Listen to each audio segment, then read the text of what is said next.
Oh, all right. It is time. Something. Probably. Maybe.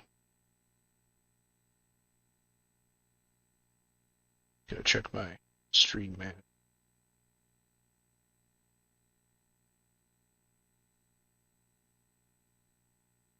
Gee, shouldn't you check that beforehand? Yeah, I know.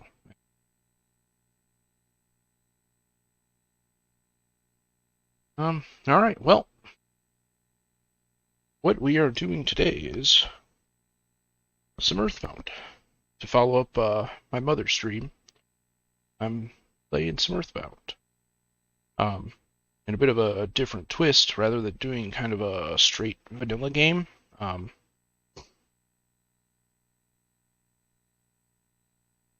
Sorry about that. I'm going to be doing a patched version. It's a patch known as Maternal Bound. I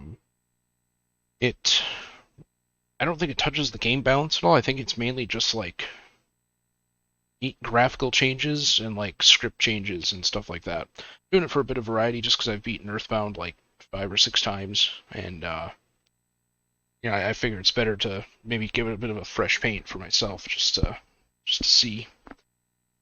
I will be playing with the enhanced CD soundtrack that comes with the patch. I don't know about the quality or anything like that. If the music's like really bad, I might just swap it out at some point. But at least for initial startings, I'm gonna give it a shot. And yeah, let's get to it, I guess.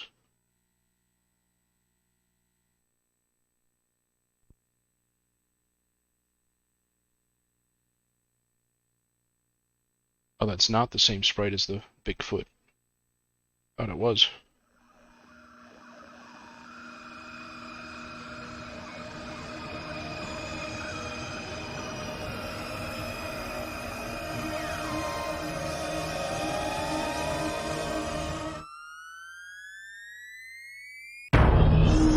Oh.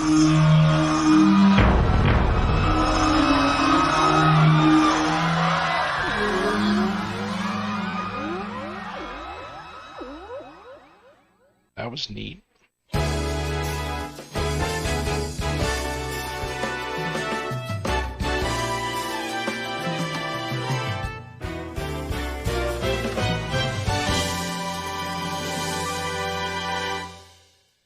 I am all for this so far.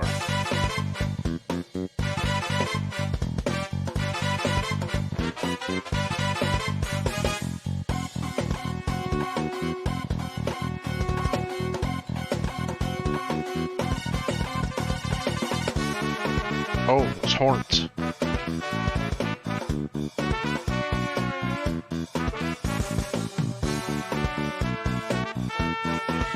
Can't see it at home, but right now I am grooving.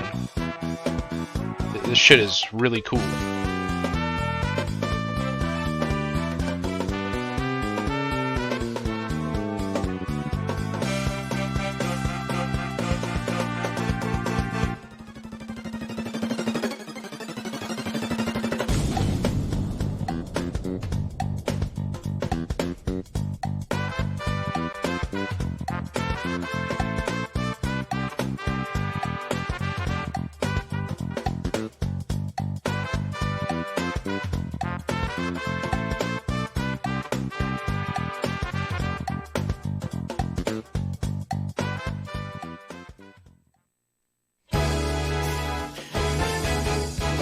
Alright. Yeah, so far, initial impressions, I really like the new soundtrack. Not a huge fan of this not a huge fan of this version, but so far, good impressions. I'm liking what I'm seeing.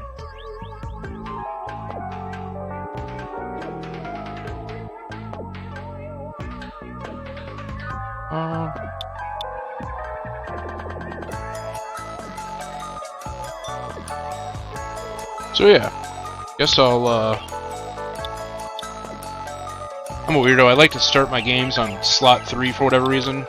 I know with the other one I didn't, but I don't know, for whatever reason, it always feels like it was like a weird thing that was instilled in me from like just sharing memory cards with some of my cousins and stuff when I was little, but it always felt like when you put your shit in slot 1, people were that much more like.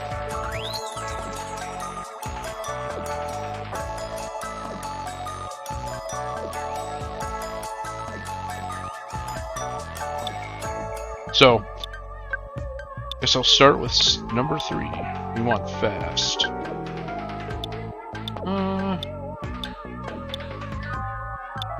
My games, I always like playing with mint, just because I like the green. I think I'll stick with that.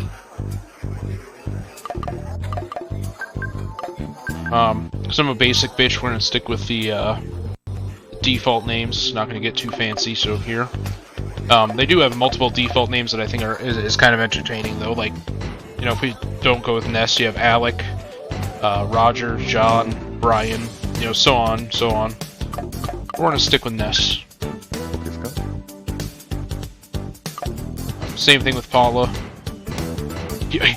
Yoko. Excuse me, what?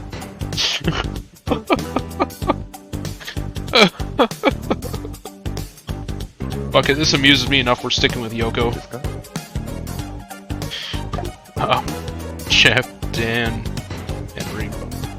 Wow, did they do one for, like, various members of the Beatles? That's cool.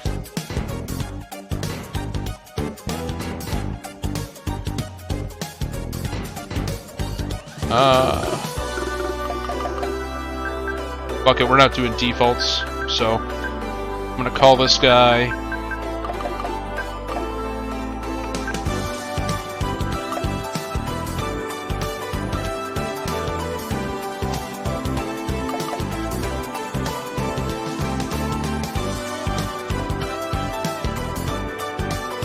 fuck it, we'll keep defaults. I'm too lazy to think of names. I just like that they actually gave Paula and Coco.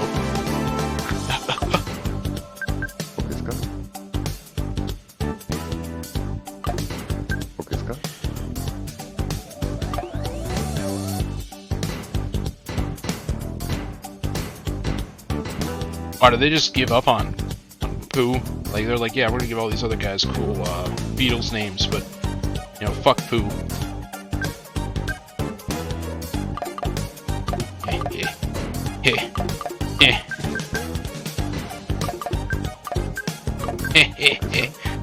Okay. I'm gonna actually name this after my real dog, so I don't give a shit. Is your favorite food pizza? Yes, it is. No, now I'm annoyed with the default names. We're going different. Switching things up. This is no longer Ness. This is...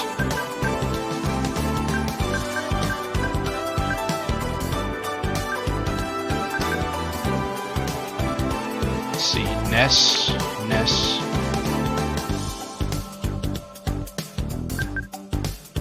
I'm gonna name him Carl.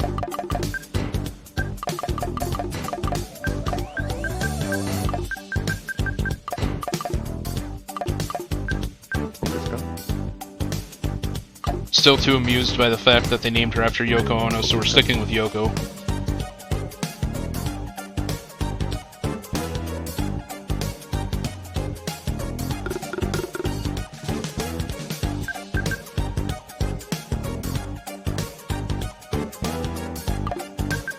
Name him...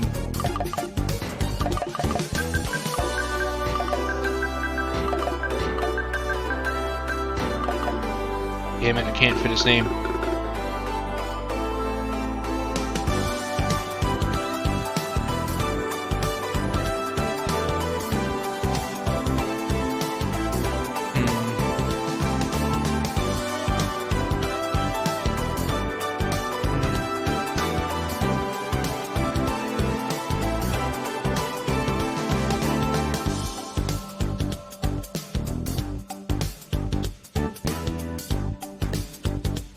We're gonna give Jeff the name Dingus.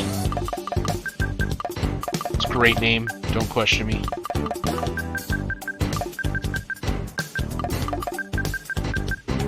I can't. Damn it.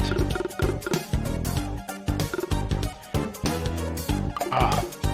These letter restrictions are killing me.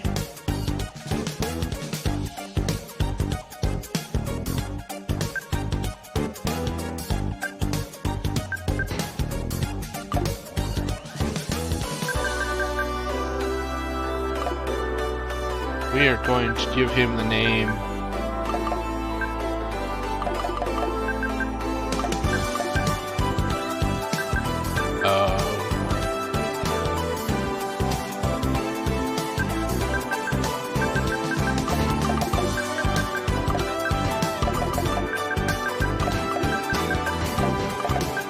Heiny. There we go.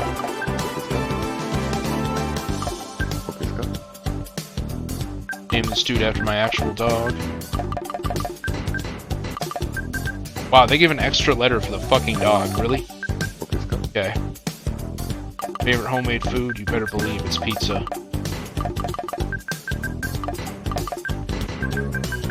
As if there was any doubt.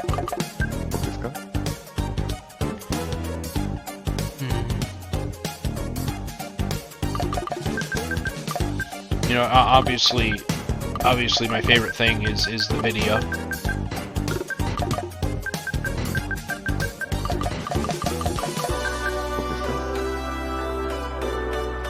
Sure? Yep.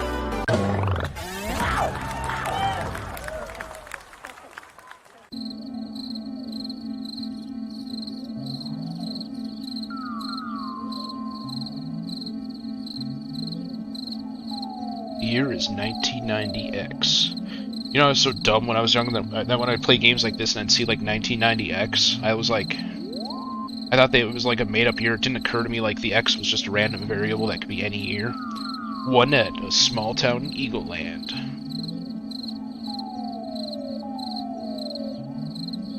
Like I'd see like 1980X and I'd be like, oh, this is like a fantasy year. That's cool.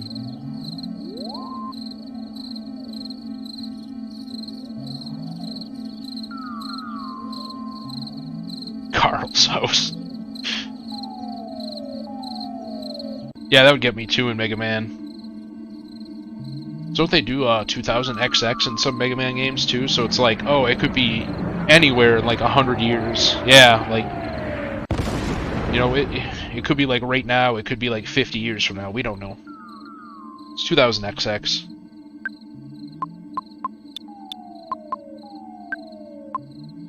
I think this. So I'm playing this with a patch, and I think this patch actually has a run button. Why am I going faster? It's hard for me to tell. Oh, I am. Oh, that's cool. CD soundtrack actually has police sirens in it. That's neat.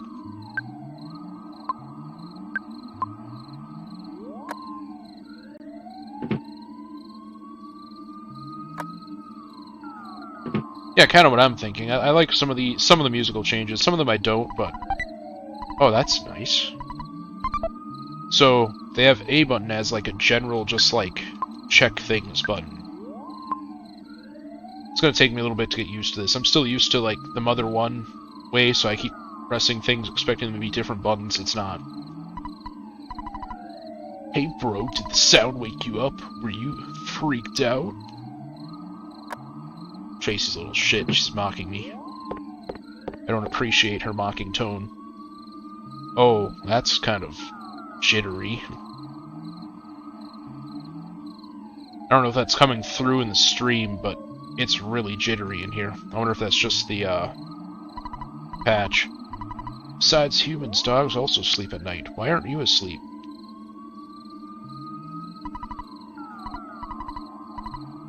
Are you nuts?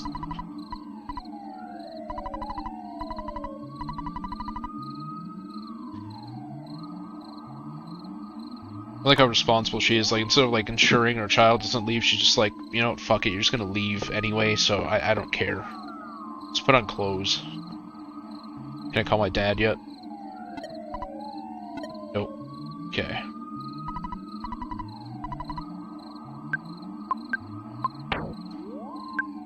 might as well equip the cracked bat.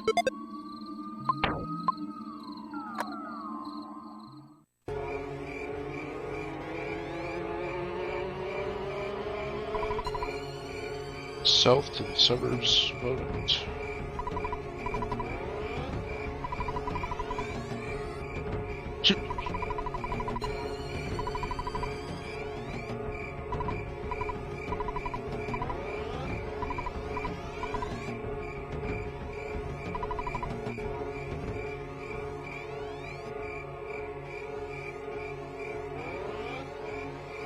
Oh, can't sneak through there. I thought I could.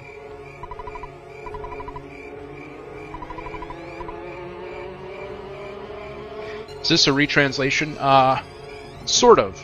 I've been told that it switches some lines of dialogue to be closer to the Japanese version based off of Clyde Mandelin's Tomatoes blog on the localization of this game. So some lines are probably going to be kind of different. I think they kept some that they just liked even if they were different, but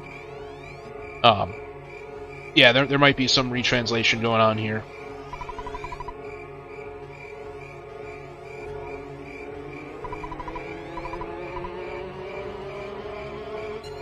Not even the police try to stop him from running. They're just like, ah, fuck it, just go home.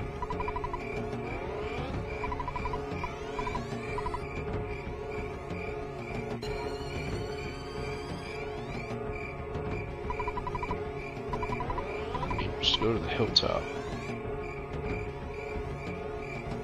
Everyone's just given up on Ness. They just... Excuse me, Carl. That's right. I am not Ness, I am Carl. Everyone's given up on Carl. They just assume he's just a fucking horrible child. Like, the law means nothing to him. He's still gonna go.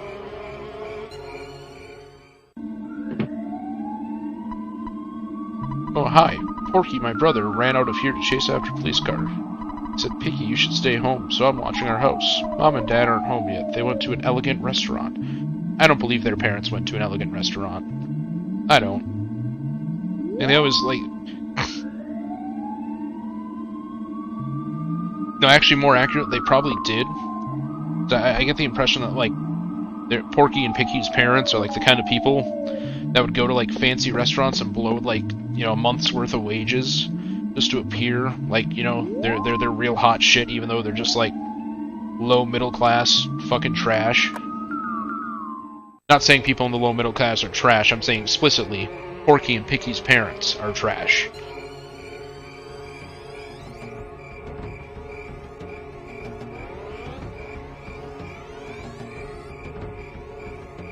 You know, like that they basically be like the angry neighbor in like every single fucking 80s and 90s sitcom who just like is a giant dickhead. Like the lead actor comes out and he's like, "Hey Bob, my kids kicked a football over there," and then, you know, Bob's like, "Ah, you don't fucking keep your kids on your own lawn, I swear to God, I'm gonna murder your whole family." You know, it's like they're like that kind of guy. They're the kind of guy who'd borrow your weed whacker and then never give it back, and then pretend it was their weed whacker the whole time. Porky's a spoiled bitch. Yeah, he is. But, you know, like, again, their parents, full on, they're probably the type of dude who, like, you know, like, their kid does something dickheaded, but then they're like, well, it's not my kid's fault. You just know it. You just know it. Hey, Carl. Hiya, buddy. A meteorite fell down and went boom. It was a real mess for a while.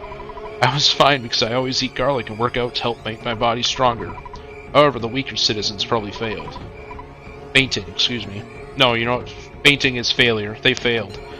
I also want to tell you, whoops. I almost told you about my... by the way, Carl, did you check my billboard? I wrote the message myself. That's my real job, you know. I'm a billboard guy. Why don't you check out my work?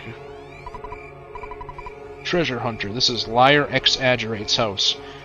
This guy's name used to confuse the shit out of me. So I know it's supposed to be like a pun, like he's a liar and an exaggerator, but I'd read it as like Liar Exaggerate.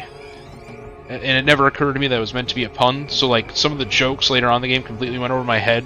So I was like, oh, hi there, Liar. Like he's like the French version of a lying exaggerator. That meteorite looks different than usual. It's strange and marvelous, as well as mysterious. Ooh! Nice timing, Carmel. Will you do something about Porky? It's driving me nuts. Are you two friends? No. No, we're not friends. We're neighbors, we're not friends. Hey Carl, don't be rubbernecking. You're getting in the cops' the officer's way. We can go home now. Punch the meteorite. Ooh. Tomorrow I, Porky, will tell you about the strange meteorite. I'm fine here, but you're bugging the officers. Shh. Oh, okay. I guess that's all that guy has to say. Clear out. Get out of my way. Clear out of my way out. Get my... You know, one thing I noticed, and I can't remember if this was something that the original game actually did. When I talk to important NPCs, the name is actually at the top. Is that something that was in the original game? It's been a few years since I've touched it, so I'm not 100%. I want to say that's a new feature.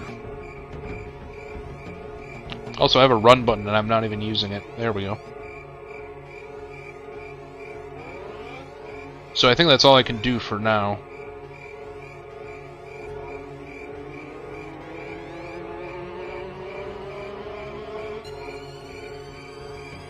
Punch Pokey. God, I would if I could.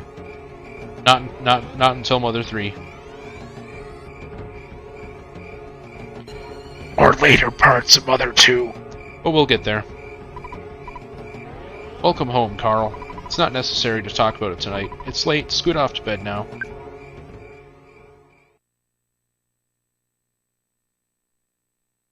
Later that night.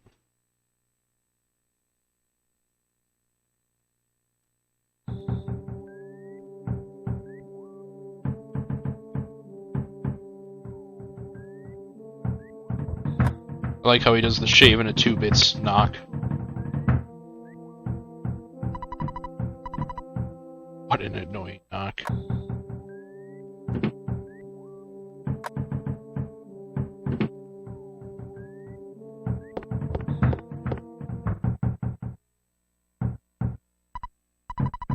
My land, who could be knocking the door this time? Is my land like an actual thing people said? Jesus Christ.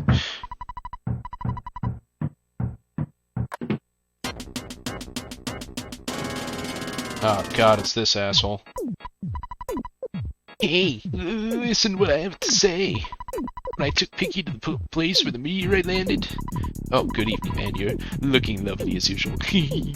Anyway, as I was saying, the police regarding the meteorite suddenly left. Left suddenly. Whatever, they did it.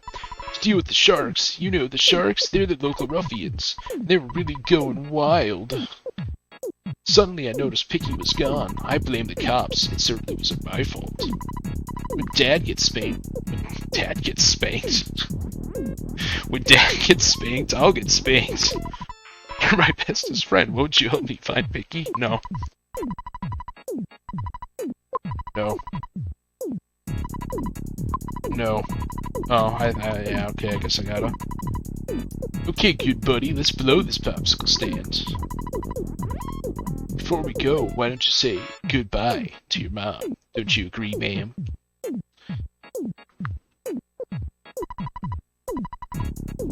We should take Teddy along. No matter what anyone says, you're a courageous, strong boy. You also have a complete disregard for the law.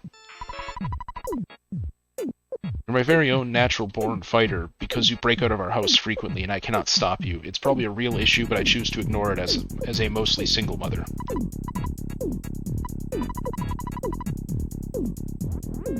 Yep, gotta change over jammies. So I already grabbed the crack bat, so we don't got that. So check to make sure it actually is still there.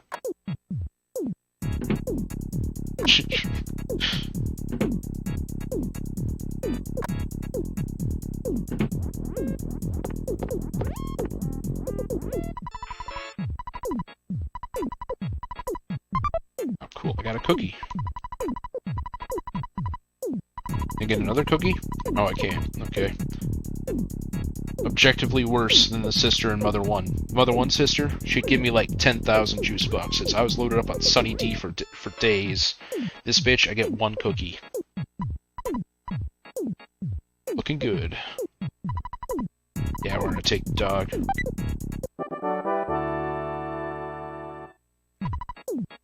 Alright, we got Teddy.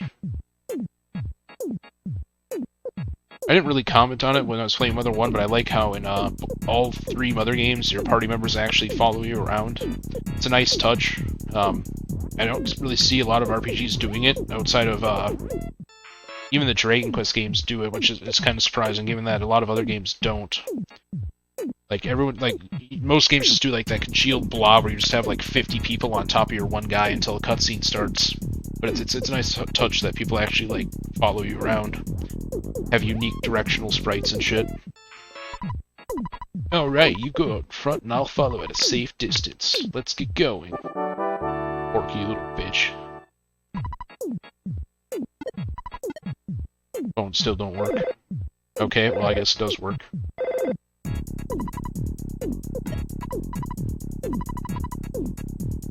Make hay while the sun shines. Have you ever heard of a weird saying like this? No, I haven't. Just remember, I'm always behind you 100%. Don't be afraid. I know that you're brave, you can do it. Don't forget to call me periodically during your adventure. I can make a record of your progress while you call me. Oh yeah, I deposited $30 into your bank account. Do you have an ATM card? Yep, so basically, money and saving works exactly like Mother 1. You have various ATMs. When you beat up enemies, instead of getting direct money, your money gets deposited into your ATM and you have to withdraw it. Unlike Mother 1, where basically everywhere you need to spend money, you're guaranteed to have an ATM, I know there's a few places in this game where you don't, so it's good to generally carry some cash on you, kind of like real life. Carl's dad is always at work, right? Yeah, I think that's what it's supposed to be. It's supposed to be kind of like your kind of standard, even though it's a very Americanized game, it's supposed to be kind of like your standard Japanese home where, you know, the dad's always at work and the mom's home with the kids, stuff like that. And actually, that's kind of a normal theme in the games, too, is the fact that there's always kind of a very absent father figure. 3 takes this an additional further step, for various reasons we'll see, but it's a unique theme you see in all of the games. Oh, fuck this crow.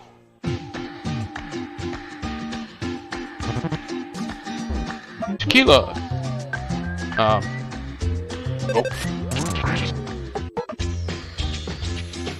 Yeah, so this crow, 100 times not as cool as the crow from Mother 1. This dude doesn't even have a cigarette.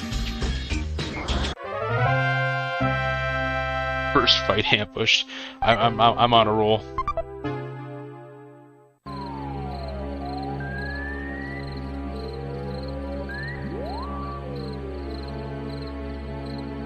Snakes. I don't think there's anything in any of the houses.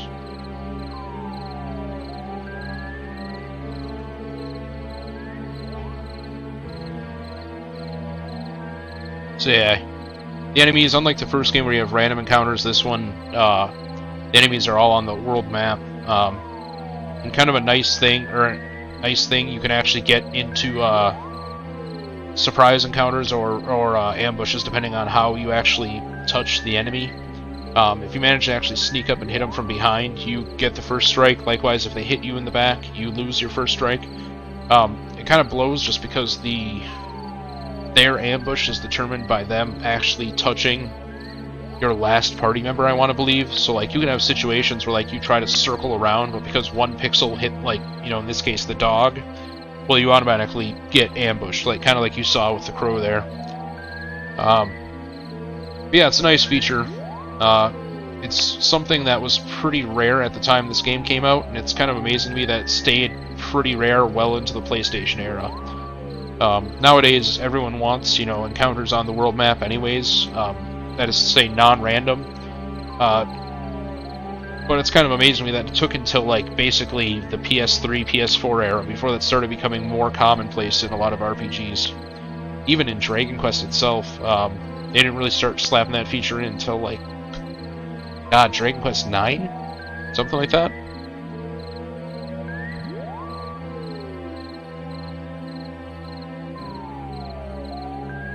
Another cool thing about this patch, too, is each enemy encounter now has its own unique sprite. There were some enemy encounters that shared sprites with others. So we should be seeing some of that as I play through. Almost got ambushed again.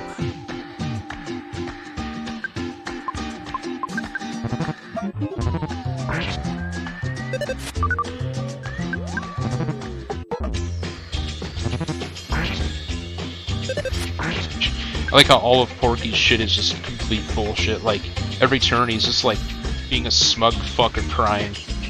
Also, one thing I haven't really pointed out, that the HP and PP at the bottom, a new feature to this game is actually the rolling HP bar. When you get slapped, rather than you losing, you know, all of the HP as a set number right away, it'll actually count down from whatever your current HP is to whatever the value is. The nice thing is while it's counting down, your party member actually isn't dead until it's fully counted down to 0. So this can give you situations where you get like critically slapped and you lose like all of your HP, but if you're quick enough, you can still heal that party member before they die to prevent their death. It's not really going to get utilized a whole lot in the early game just because the HP amounts are so low it doesn't matter. But you'll probably see some bosses and stuff later on where I'll get slapped and I'll have to, you know, attempt to heal as quickly as I can.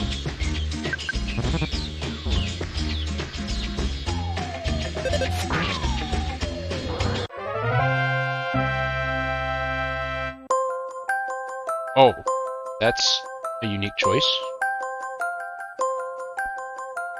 Sorry, the level up theme took me by surprise. I wasn't expecting it to be quite like that. Anyway, we got some stats up, and we got the ability to heal.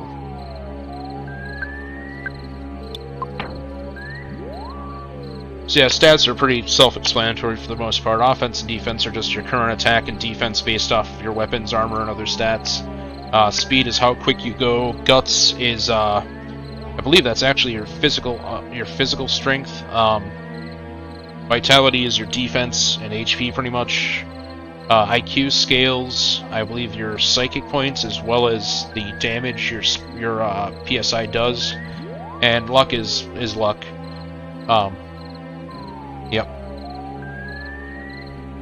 I like the original level up theme more. Yeah, me too. I think some of these are going to be kind of hit or miss because I think most of the CD quality tracks have been taken from like fan remixes and stuff like that. So some of them I really like. I really like the battle theme. Yeah, Life Up Alpha heals up to 100 HP. I really like how the current battle theme sounds a lot closer to Tequila, which is the song it was inspired by anyways. But there's a few other tracks I'm not really all that hot on so far. Oh.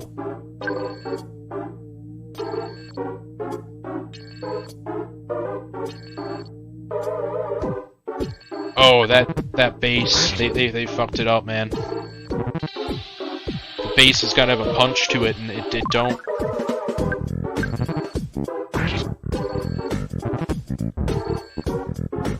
The bass guitar itself sounds better, though. Yeah, the original version of that battle theme was a lot punchier, and they kind of fucked it.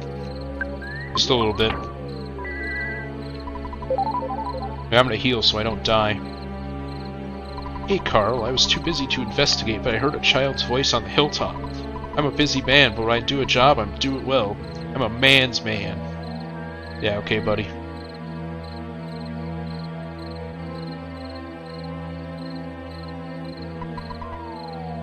Oh. If I knew this was going to be such a scary place, I wouldn't have come along. I'm out of here. Yeah, our dog's done with this shit. See, personally, I like to think up the idea that he's just so tired of Porky's shit that he's just made up an excuse to fuck off.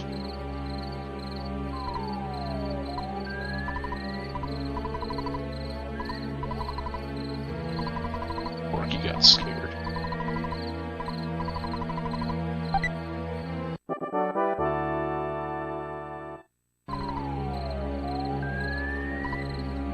Carl, do you hear a buzzing noise that sounds like a beetle flying around? No. Oh, come on, you must hear it.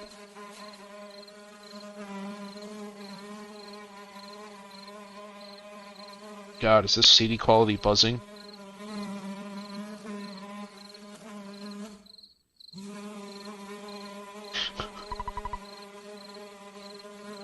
A rhinoceros beetle I am. Not. I come from 10 years in the future. And in the future, all is devastation. Gygus, the universal cosmic destroyer, plunged everything in existence into the horror of eternal darkness. However, you must listen. Where I am from, there is a mysterious legend that has been handed down from ancient times. It says, should the chosen boy reach the place, he will find the light. The flow of time will shatter the nightmare rock, creating a path of light. That's a weird legend, but okay, sure. You see, it is my opinion that you are that boy, Carl. This I believe.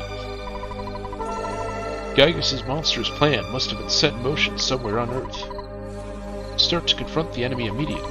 You may have time to counter the evil intentions of Gygus. 3 things are of utmost importance: wisdom, courage, and friendship. The legends tell of ancient times, of 3 boys and a girl. I think I've seen that one.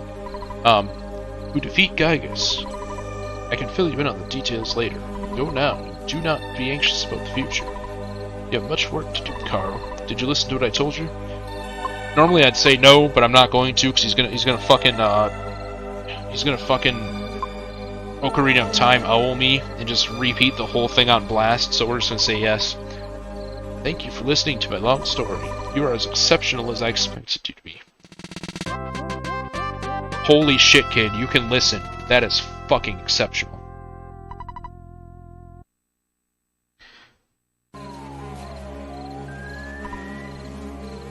Carl, it looks like you're really in a lot of trouble this time. 3 boys, he said. I'm not one of those 3, am I? Because I'm not into this kind of thing at all. And then, you know, just a laugh track plays in the background. Anyway, we gotta get Porky's bitch ass home.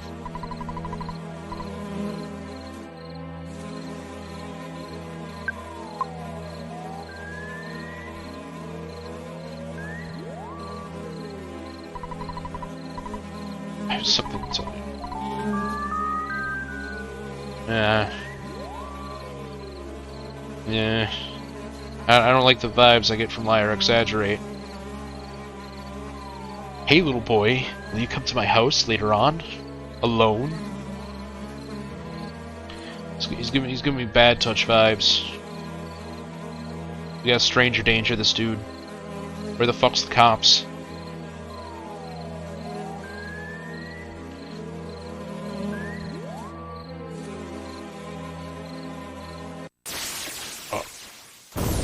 It actually made me jump a little bit.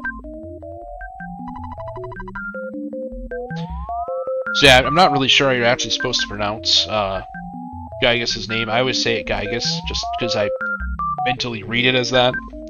I know the first time I played this, I kind of like fumbled over it. I didn't even attempt to read it. I basically just read it like Master plants. You know, like I just like kind of hummed over it. I'd say his closer mother translation as Gig, so I guess it'd probably be like Gygus, but I don't know. I call him Gygus. He's a guy with gas. Anyway, Starman Jr.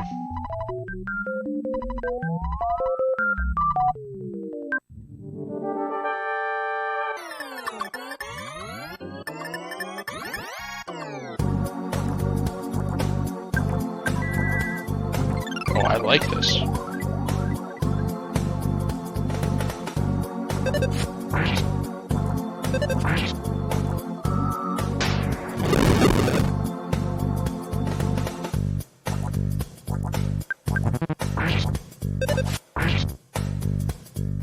So yeah, if you remember me playing a bit of Mother 2, not Mother 2, but Mother as well, the first boss in that game was actually a Starman Jr. as well. Seems like they're usually the first guys who show up before shit gets real.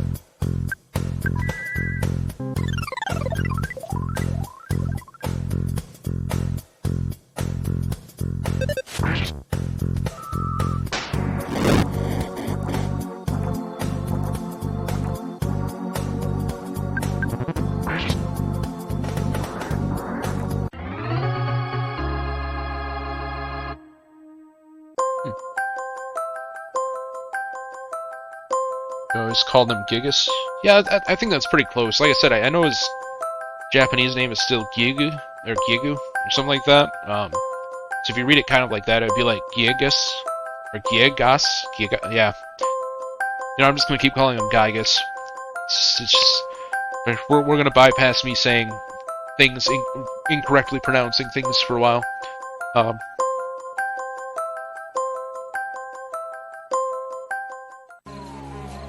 I mispronounced his name so hard it actually made me stumble my words.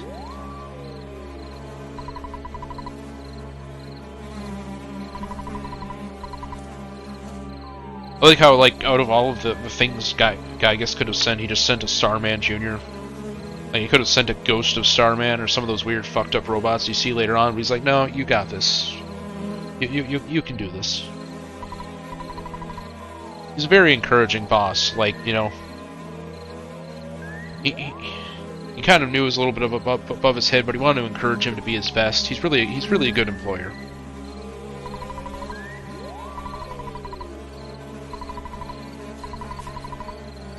Yeah, to kind of give a bit more of an explanation on why everything in this game just wants to kick your ass, more or less it's just Gygas using his evil influence to make them eviler. You know, in Mother 1, there's never really an explanation for that just everything suddenly comes out of the woodwork to beat your ass. In this game, it's explicitly because they're getting influenced, so it's a nice way to kind of wave away, you know, the weird shit you see. So anyway, we gotta bring Porky home.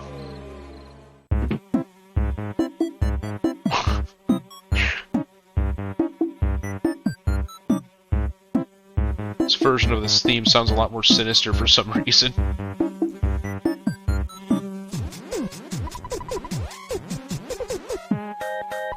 Lardna Minch. That's a great name.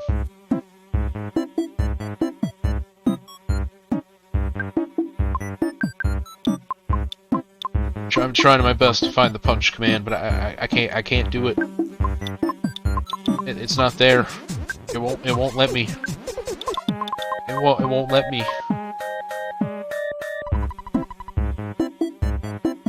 Aloysius, Aloysius, come on. But of course, this guy's name is Aloysius. I'm really sorry, my kids troubled you so much. Both of you are really going to get it now. Oh man, I wonder if they hacked the child beating noises back in. They did. By the way, I'd be happy if you left sometime soon. I'm tired of your family living this. Yeah, fuck you too, buddy. You loaned your father a lot of money. It may have been hundreds of trillions or thereabout. Well, I guess it really could have been less. But because of the loan, my family now live in poverty. Yeah, I told you, this guy's a dick. His children are dicks. Picky's really the only normal one in the family. You just know Picky gets screwed over by being the only normal one. Die and go to hell.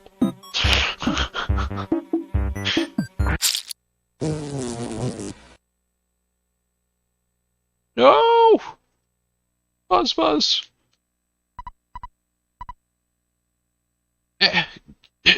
I was much weaker than I thought. So you must begin your adventure now. See you. My bad.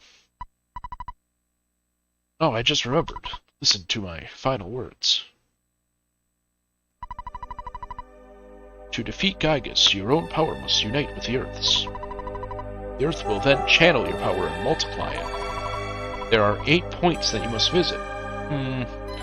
Make these places your own. Each of these locations is your sanctuary. One of them is near Onett. It is called Giant Step. Go there first. Do you understand? So this dude,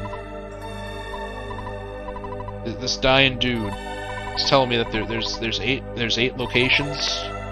Soundstone, okay. There's 8 locations and there's melodies. So he's trying to tell me that like there are 8 melodies that I have to get. You know, kind of like the first game. 8 melodies, huh? Imagine that. It is an awesome item. Look, you could. This thing has fucking Zeppelin, man. All right, this thing is awesome. No, we don't want to hear his story. Just die. Poor Buzz. There's a lot of theories about who Buzz is. One of the ones I remember reading up was the idea that Buzz is supposed to be Ninten from the first game, because he'd be like the only one who knows about Giygas's plans and shit. So yeah, you never really find out who he is. You just know he's a guy from the future who came in the form of a fly.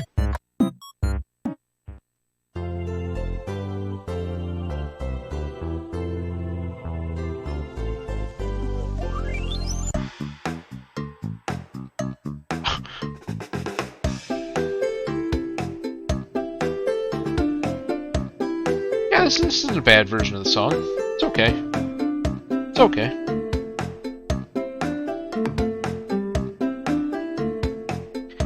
Wasn't hot on the cowbell at first, but this is okay.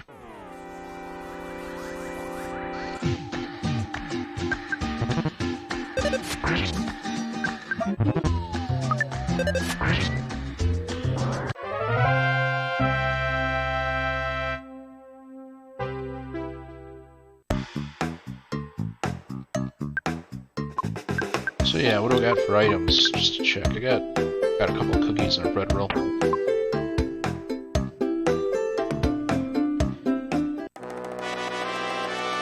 Oh man. Oh man. It's time to get my picture taken.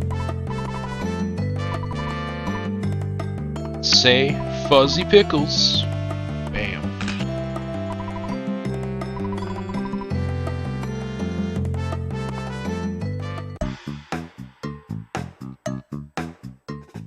Yeah, I don't mind the actual like melody of it, of like the what is it, like a ukulele sound or whatever they have there. My big problem is the cowbell. I like, or like whatever the hell that is. I just don't like it.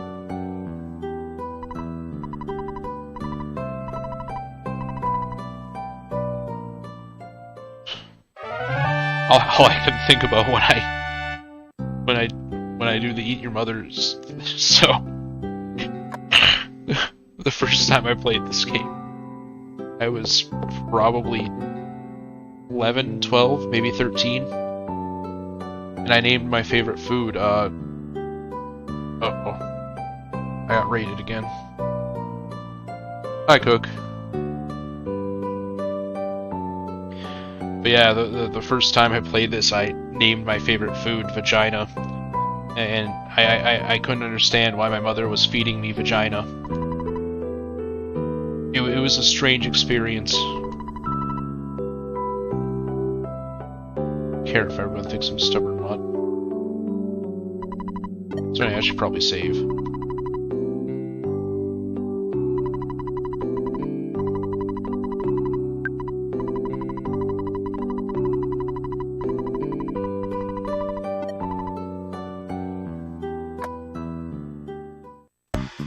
I can't remember if this game starts you off with a world map or not. I don't think it does. Yeah, no, I don't think it does.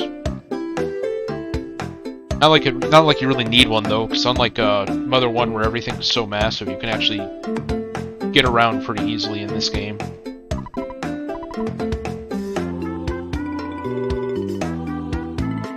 Use the library much more. Library, that's like a Kindle, right?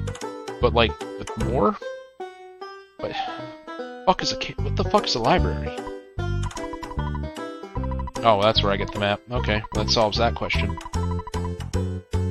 All the info is there, except for the info that isn't there.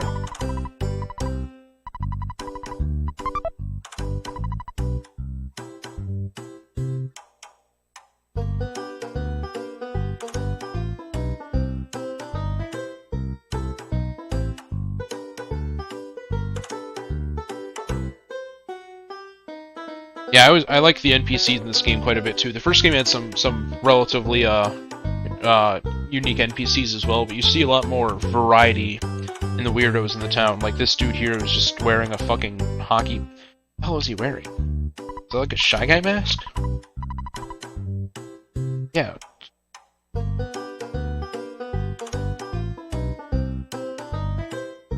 Which building in Onett is the most stories? Has the most stories?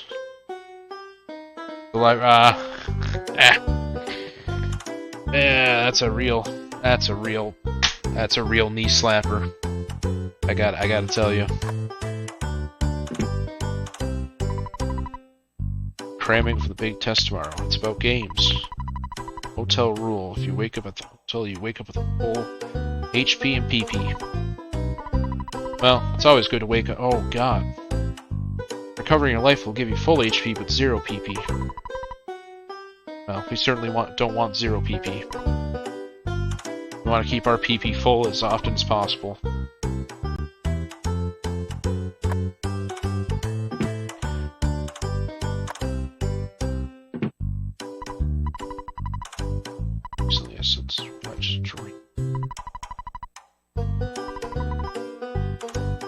Said our modern society demands that there always be an ATM in hotels and drugstores. Just knowing that is convenient.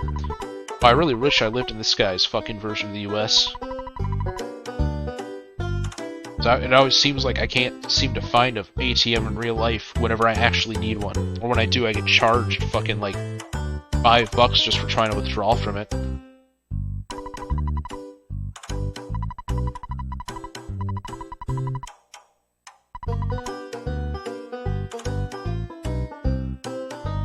Glad to watch that playthrough for the first time. Yeah, you know, I didn't mention this before. You know, I am a huge fan of the series. I'm very excited to actually play it for the first time as well. So, you know, I'm really glad that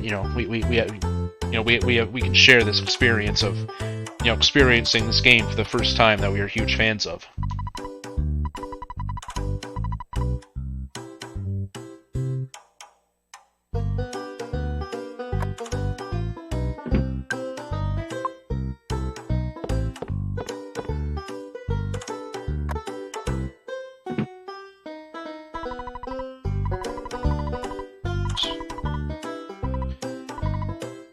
Oh, yeah.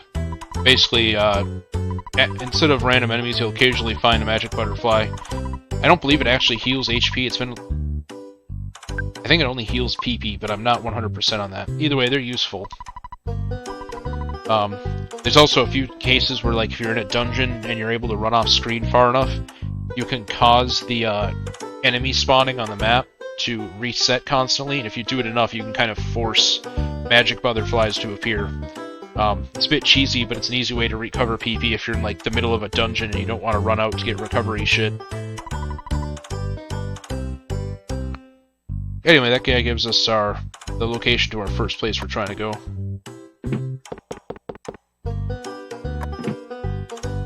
Okay. Especially if you don't need to use the bathroom.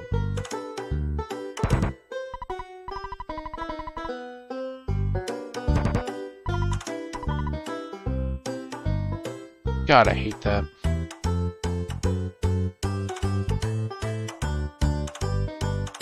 So yeah, the map in this game is a lot more convenient. It's basically exactly the place you need to go with everything marked up. Versus the mother map, where it's basically like just vague orange rectangles and maybe some black dots that show places you can go. Why doesn't he just say northwest? Anyway.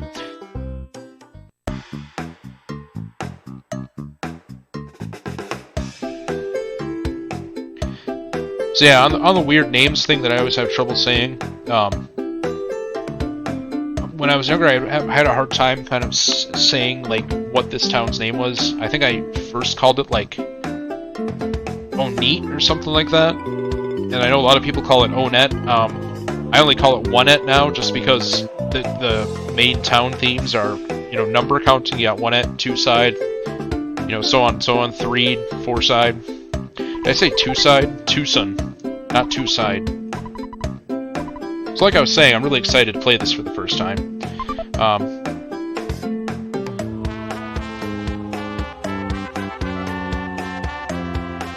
hit up McDonald's. Don't you think you get more food value out of 14 bucks worth of burgers than 8 bucks worth of French fries? Yeah.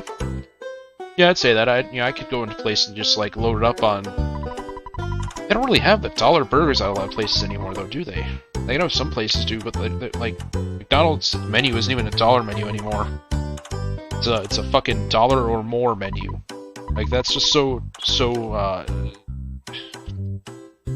it's like misrepresentative of what it is. Like you go in there and you're like, yeah, I want to look at the dollar menu. It's like, oh, everything on there, you know, you're gonna pay at least $1.50 or more. It's the dollar or more.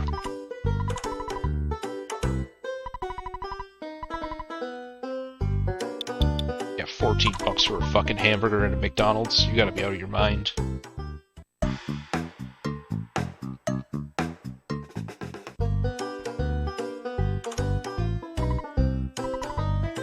Favorite NPC, Rafini the dog.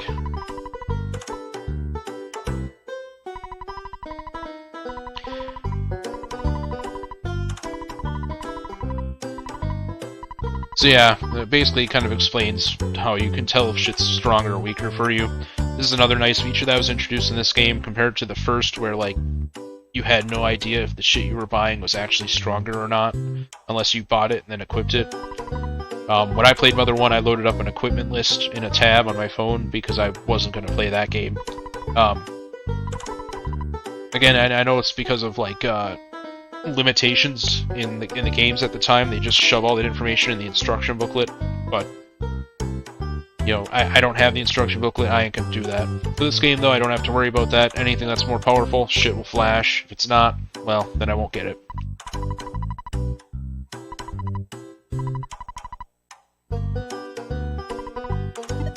We're gonna call her mom.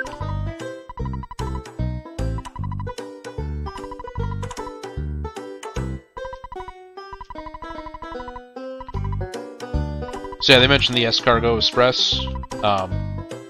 That's basically your item storage.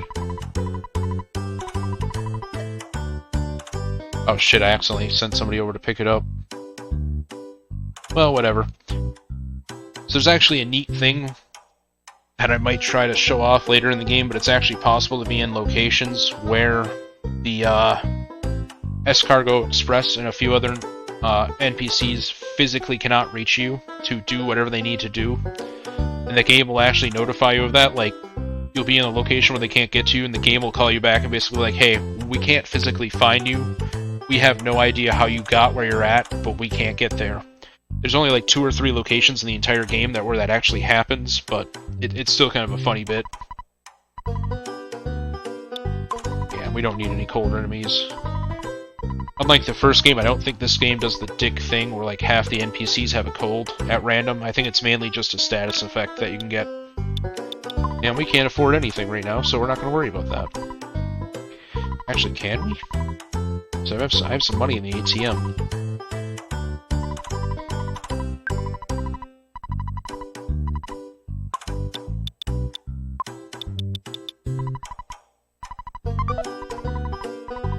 Oh, whoops.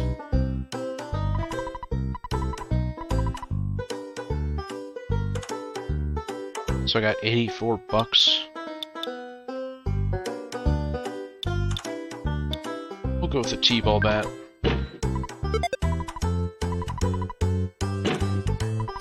Got a lot of nice convenient things that in this game that you don't even see in a lot of RPGs that came after it. Just nice shit like buying your equipment right away. It's kind of amazing how, I know it's going to sound really fart sniffy, how ahead of the time this game was for an RPG with a lot of its nice quality of life features. A lot of the shit you wouldn't start to see become a lot more standard until, like, you know, again, the later PS2, PS3 generation. Girl named Yoko lives in Tucson.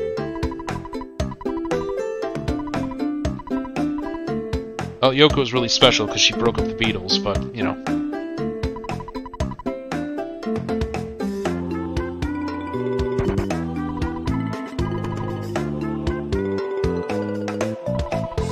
Flowers are a representative of those in your heart. Treat them both nice. Fuck that.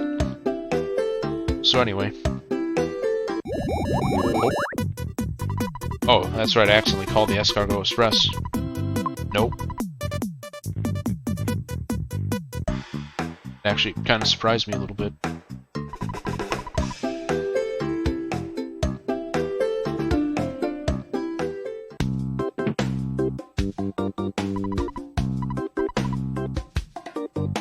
City Hall ith to the east. You know where the thud riseth. Yeah, thanks. Yeah, so unlike the first game where you can easily tell like which places you can or can't go inside, there's no like nice indicator of which places you can go inside, like the round doors and shit in the first game. However, most of the places have, you know, funny little quips or whatever anyway, so it's still worth just going around to see what you get. Yes, the OST in this game is really good, even though this is using the remixed CD quality OST. So far, I'm liking most mixes, and even then, the bass melodies are still really good.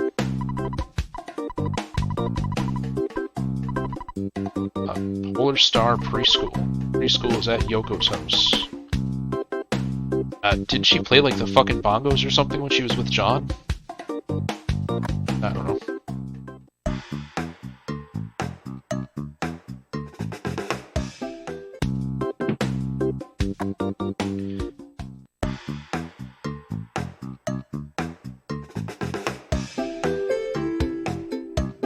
Yeah, I'm getting a bit of slowdown here or there. And I'm thinking it might be the soundtrack giving a bit of slowdown. She played Howler Monkey. Doing strong for the kids of Onet, or I slipped there, of 1N. And now the band of acids is here to play you Song of Farts. Oh god!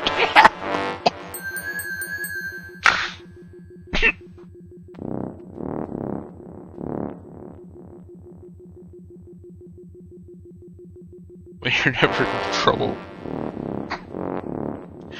Do you ever think you'd like to have a nice hint? Why don't you just get a hint from the next house? Oh no.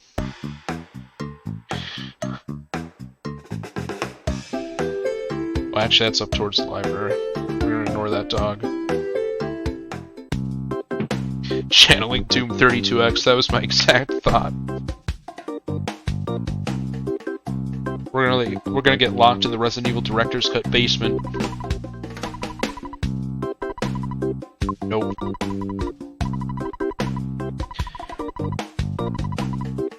So yeah, for the most part, I remember the game like 90% of the way, so I don't really need this guy.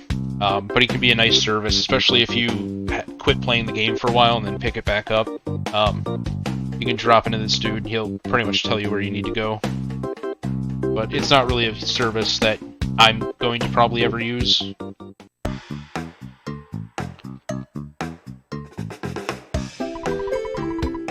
Help wanted policemen to close roads.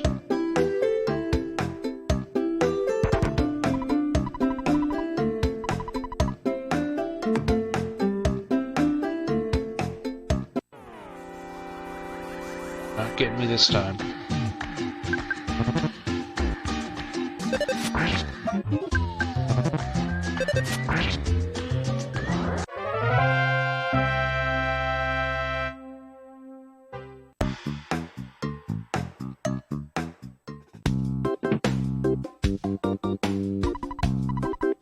Mr. Liar exaggerate. The treasure hunter finally found something interesting. I heard he will only show it. Oh no. Oh no. Oh no. We really need to call the cops on Mr. Liar exaggerate. I don't know what interesting thing he's found, but he really needs to stop calling children into his house to show it to them. The Wild Boys are hanging out in town, and the cops have really been cracking down on everyone.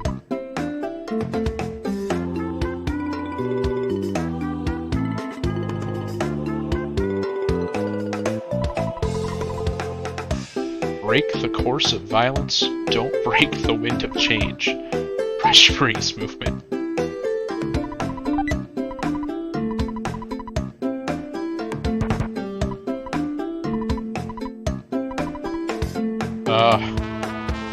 God, no, I don't know. I don't know. Notre Dame? Notre Dame? That's like a day for Notary, right? That was a Beatles song. Yeah, no, I could have sworn that was a song.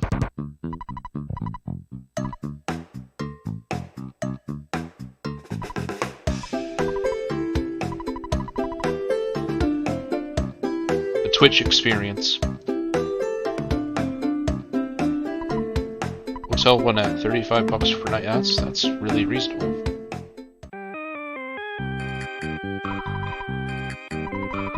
Nightly rate is not cheap. No, $35 for motel. That's I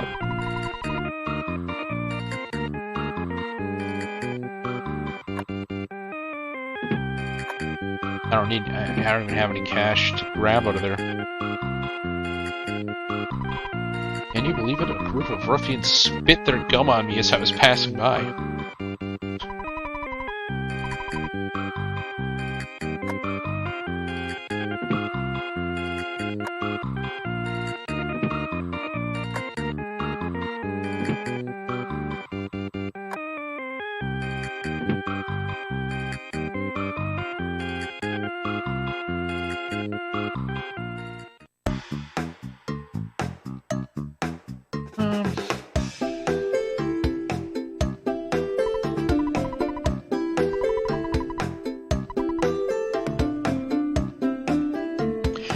Yeah, that was one thing I never really got, and I guess it's more of a thing in, like, Japan. Like, how in these games, the drugstores basically sell you, like, fucking everything. And I think it's supposed to be, like... Because I know over there, their convenience stores have, like, a lot of general things that they can sell, but it was always weird to me, because, like, my drugstore, you went in, you had, like, maybe a couple of drinks and, like, Pokemon trading cards, and that was it. You're not getting anything else out of that place.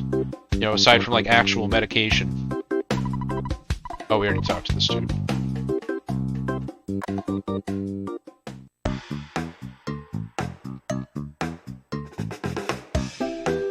Already been. Oh. Nobody's there.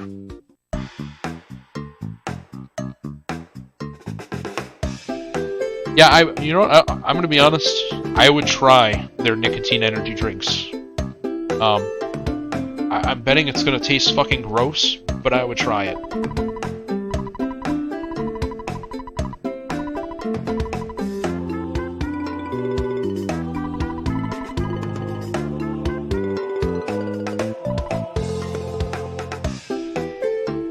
Oh, we might as well visit Town Hall.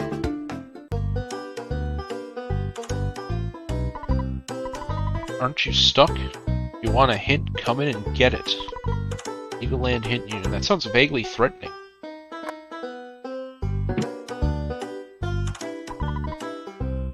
I'm really in a foul mood. Why? Because the mayor doesn't like me. I think I'll just kick back for a while.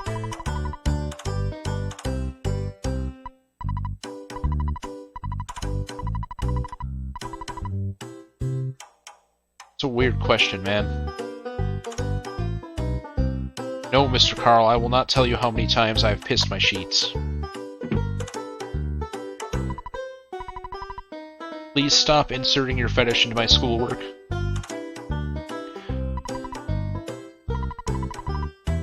Snakes and stray dogs.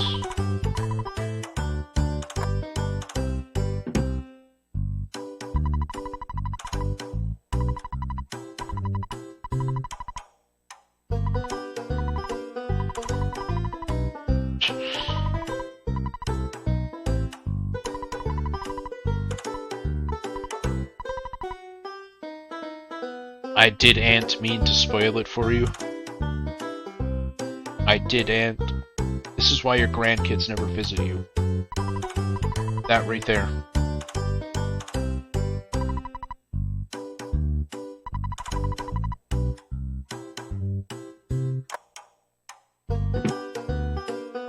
So yeah, kind of continuing a trend from the first game.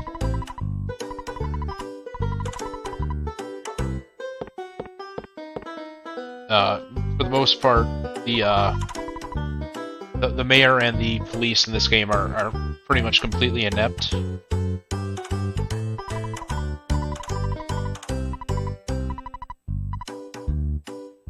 So even when we get a chance to actually get a meeting with the guy, he's basically just going to dump all of his shit on us and then never give us a reward. You know, kind of like real life.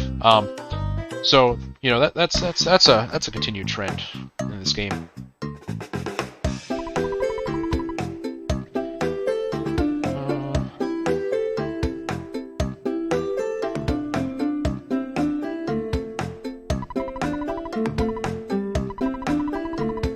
Love to get dumped in a place like that to see what it's like. I prefer not getting dumped anywhere, but, you know.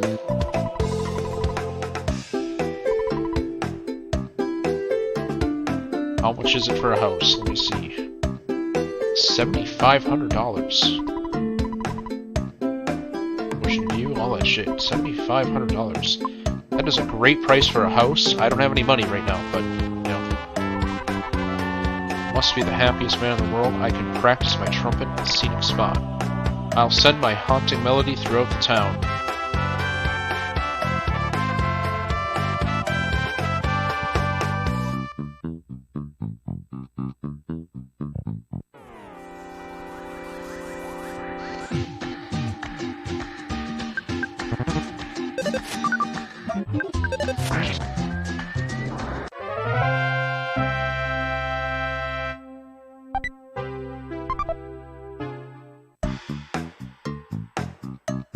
How am I doing on cookies?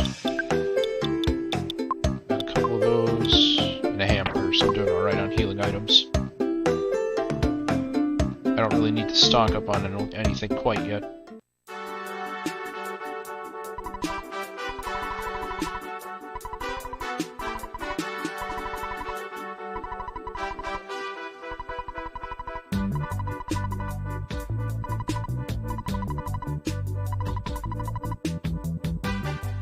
Fucking New Age naturalist healing, just hanging out in the lobby of actual hospitals. If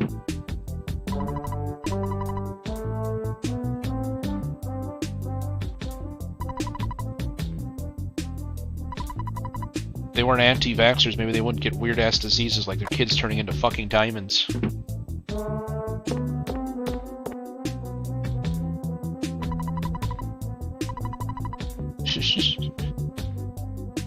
Yeah, for the most part, so far I like this new soundtrack. I'm gonna be honest. There's only a couple of tracks so far that have been kind of missing. Tombstone blowout sale. We have a special discount for those who passed on this hospital. Nothing says confidence like having a fucking Tombstone shop within your hospital.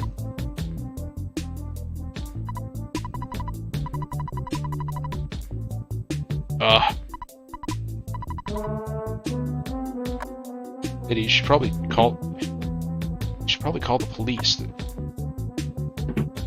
There's a guy who lives up on the hill. His name's Liar Exaggerate. I think he might be the guy who's calling. I'm saying. He's trying to take me in the back of his house and show me something. He calls it his little treasure. I'm not really sure what it is, but you know, something tells me I shouldn't go in there.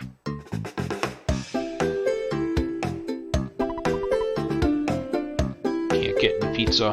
So yeah, actually as a neat thing, I can already see, I mentioned how they added some unique enemy sprites in this area, and I can already tell just from looking that there's a couple of new sprites for the sharks alone, which is kind of cool.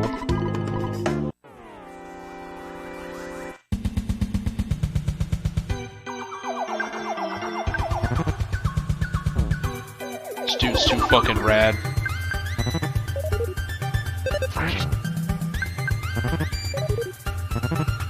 He's got sunglasses, he's got such a cool helmet. Yeah, I don't like this remix of the song. It's okay, but it's not the best.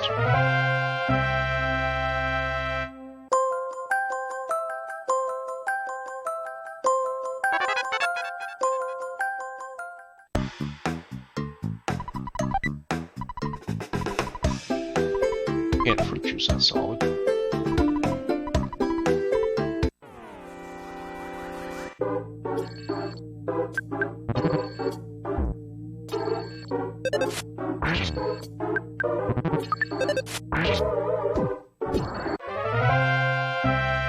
Yeah, so I think the sharks in this game are meant to be kind of analogous to the BB gang from the first game, but unlike the first game where like you don't really encounter them until the end, they slap them right here in the beginning.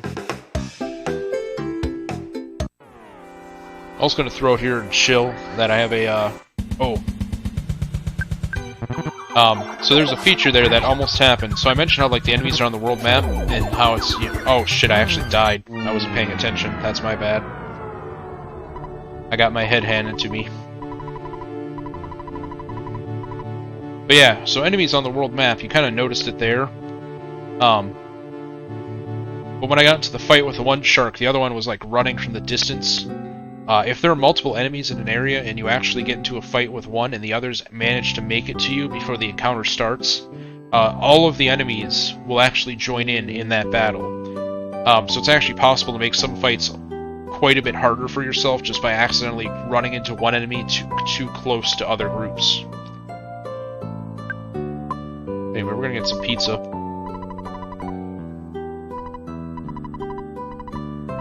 Gotta give me that P-I-Z-Z-A.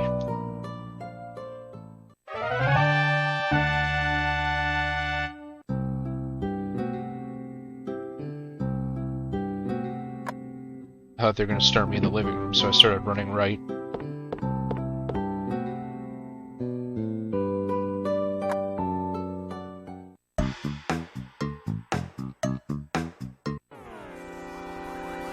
Yeah, because I didn't... Oh. And that's another cool thing to kind of showcase. So yeah, you automatically win fights in this game if the game detects that, like, you're guaranteed to win the fight within the first round or something like that.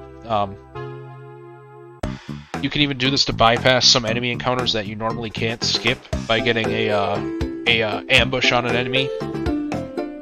Again, another really nice feature in this game that didn't really start to become normalized until far later, and even now it still really isn't. You see it in the Persona series, but you don't really see it in a whole lot of other games.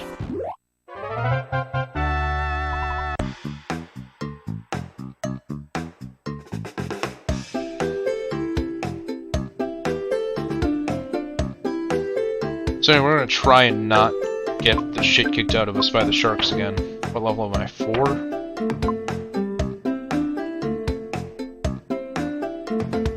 Yeah, I can survive this. I can survive this.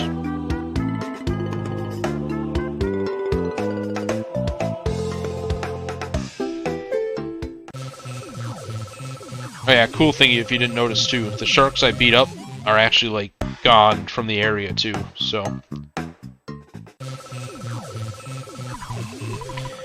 It was you beat up my buddy, didn't you? You better just beat it.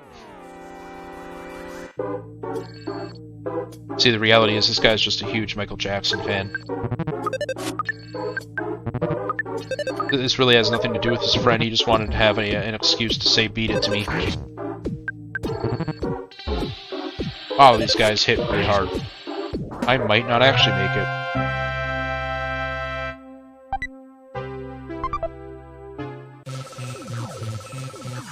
It might actually be better to go outside and grind a little bit.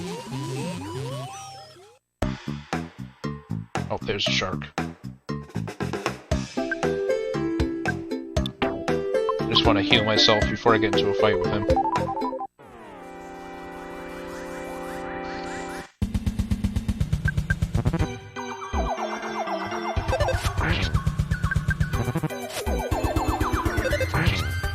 Yeah, these guys' regular attacks aren't too bad, but their special attacks, like shredding or swinging the hula hoop, just knock a solid fourth of my HP off.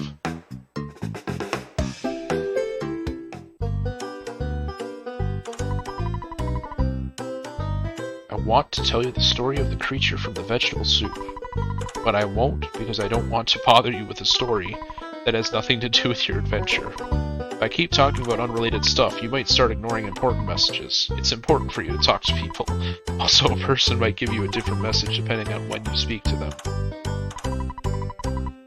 So, yeah, kind of like she was saying, some NPCs actually do have multiple things that they'll say if you talk to them twice, but I don't think it's a thing that happens a whole lot in this game, if I'm remembering correctly.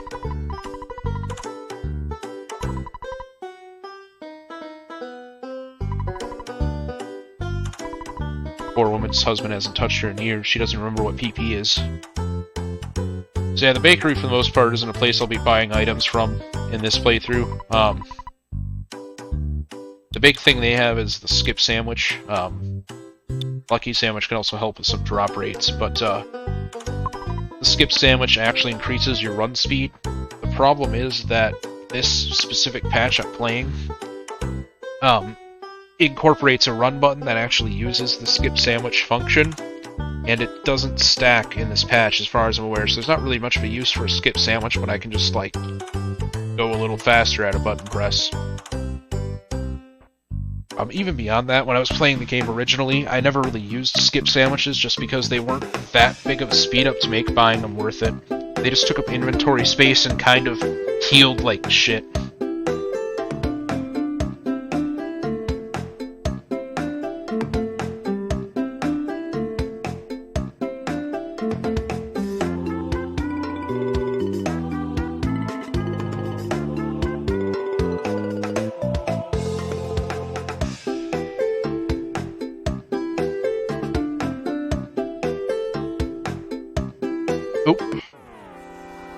Sorry, I had to turn off my mic for a second there.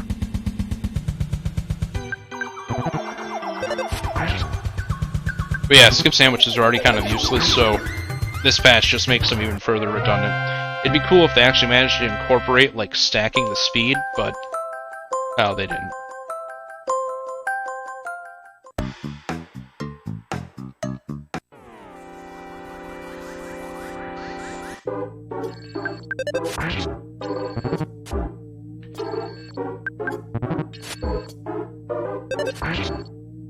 So I figured I'd mention just because I was hearing that battle theme, but I don't even know if you can still download it or if it'd even work on a modern computer. But on my old shitty Windows 95 and Windows 2000 computers I used to have, I actually downloaded a screensaver, I want to say from Starman.net, where you could set up like a randomized battle background from Earthbound that would play based off the patterns and shit in the game, and it would actually play that battle theme just there.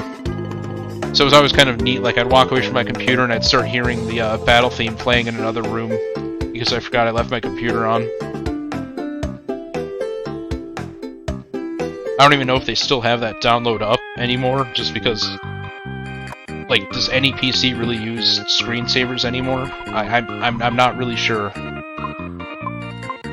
I feel like if they do, they probably have, like, fancier ones than that nowadays. Well, fancy in the sense that it looks cool, not fancy in the sense that, like, it's actually cool. If that makes sense.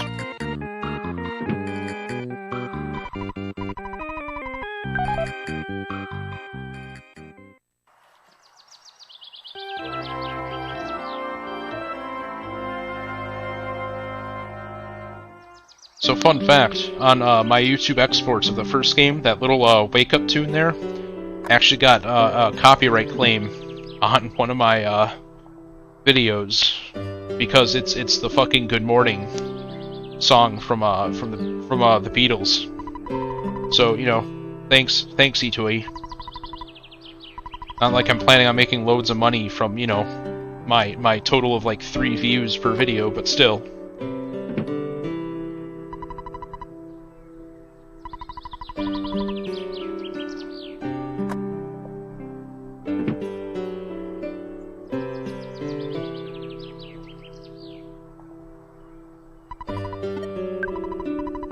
Anyway, we should probably save first before I attempt to take on the sharks again. I think the main guys aren't going to be a huge problem now, just because that last level up gave me a good HP boost, but the boss might be kind of nasty. Despite them saying he hangs out at Giant Step, you can actually see him hanging out in the back of the arcade. Look at these two assholes right there. It's going to be a double battle.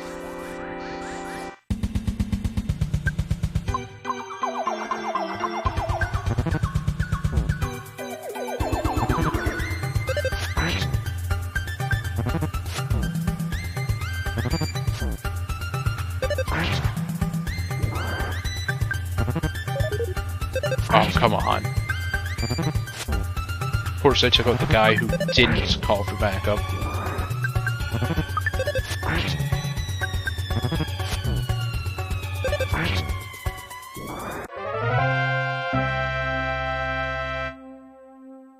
Got a lot of X from that, though, so that's nice. But yeah, you can actually see the boss of the sharks hanging out in the back there.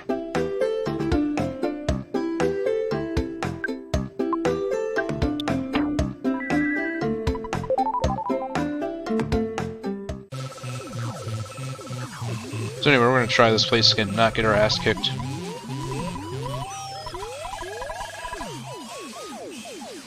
The guy's going to chew our butt.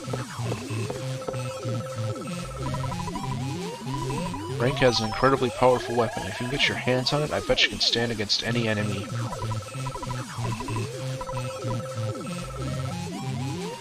I like how not all of the sharks are like immediately aggressive.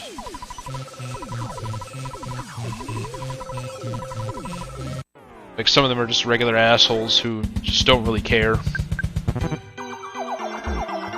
They're more into it for the feeling of belonging than, like, actually wanting to go around beating you up.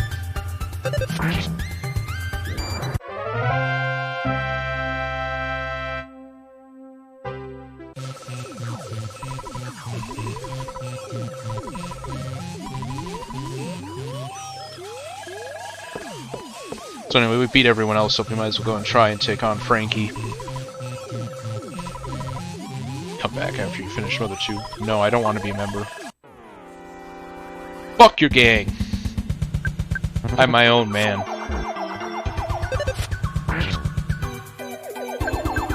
I am an individual, just like everybody else.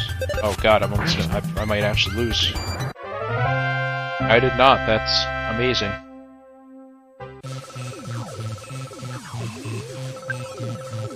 Make Frankie punch Porky. I really wish I could. Yeah, I'm probably gonna lose this. But let's give it a try. Looks like quite a piece of work. I'm Frank Fly. You are? Come on, can't you at least say your name?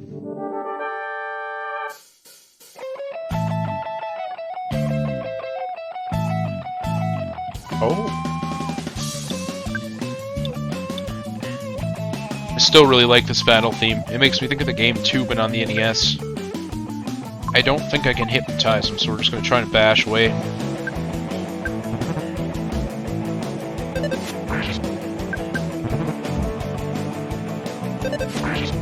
I'm probably going to lose. I could attempt... yeah. I'll give it a try.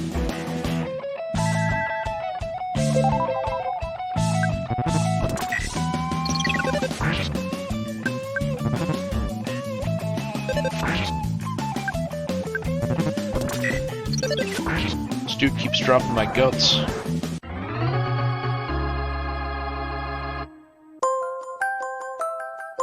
Got a good level up from it too.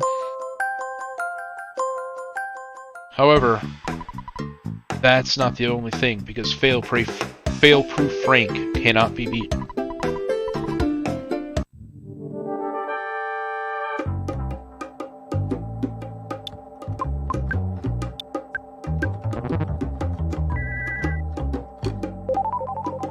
Yeah, so this was kind of why I was thinking I'm probably going to lose this, but we'll give it a try.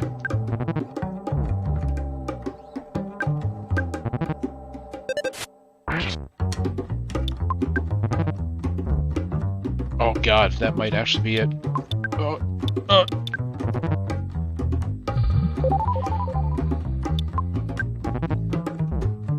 So yeah, he's nice enough to generate a burst of steam, which gives you a little bit of time to heal, but also, you know, it signifies that he's about to do an attack.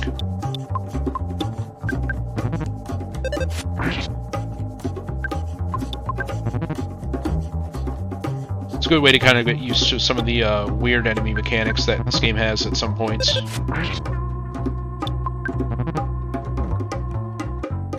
Since there's a few other bosses that signal they're going to attack before they do it, or signal that they're going to do a big attack before they do it. And it makes their fights a lot more survivable if you catch on to that pattern. Should probably heal again.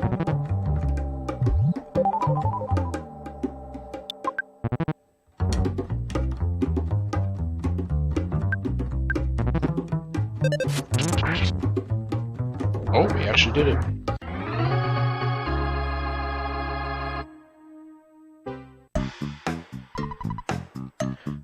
This is my first defeat. Fail-proof Frank is now just Failure Frank. Kind of feel bad. We just like tore down this dude's whole self-esteem.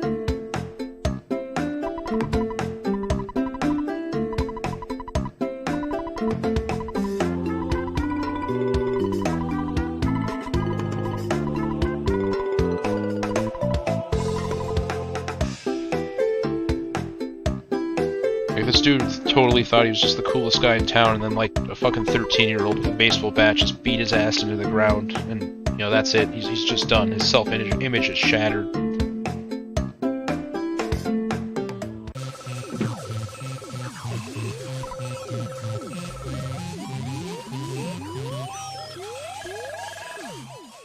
However, since we beat him, I believe that stops the spawning of the sharks in town, though, so you don't have to worry about getting attacked while running around, at least within city limits.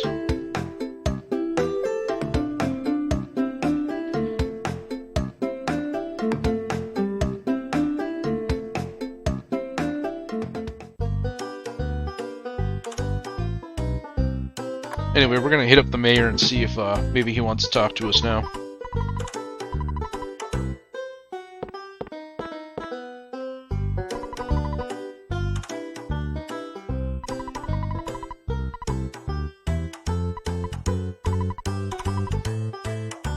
Good old B.H. Perkle.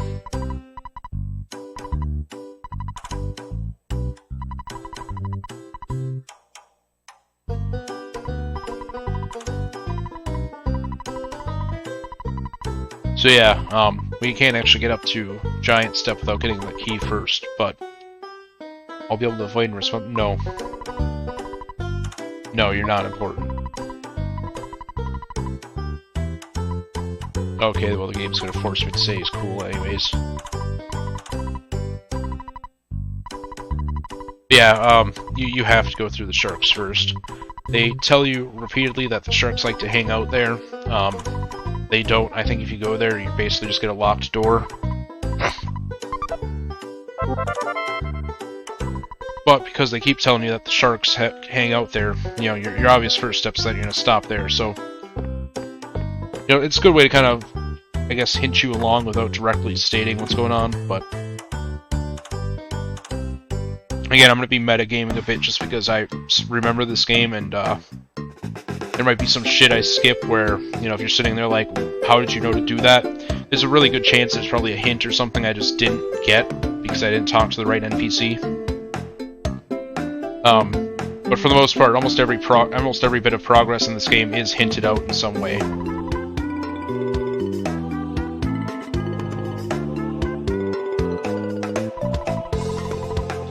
I heard there's a guy who stops to read each bulletin board he encounters. Then he says, "Check-a-rooney, is that you?" Now it is. I can't read this bulletin board. It won't let me. It physically won't let me read this bulletin board.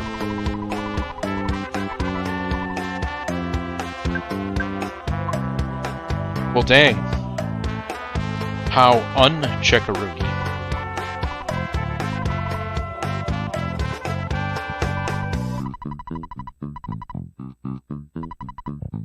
Can't get to Tucson quite yet, so might as well continue exploring around 1-ep.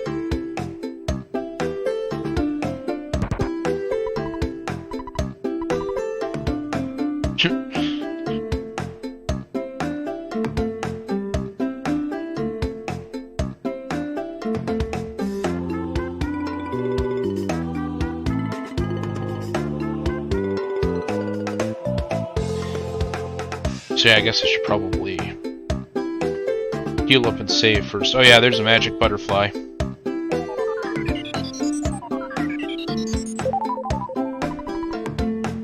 Doesn't heal a whole lot of PP, but you can see there I'm almost maxed out at my low level.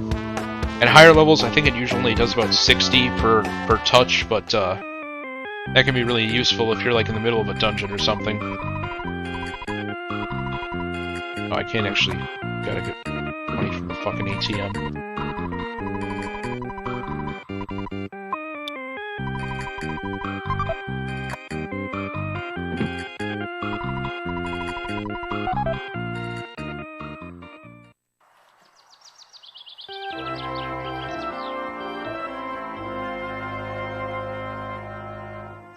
Gonna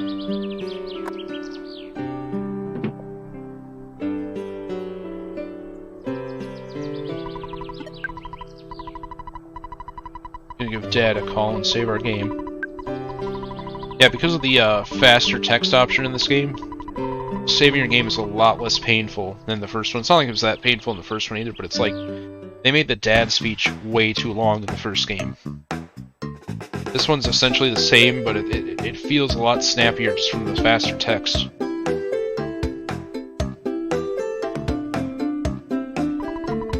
Oh yeah, we already talked to this dude. He's telling us about Yoko Ono.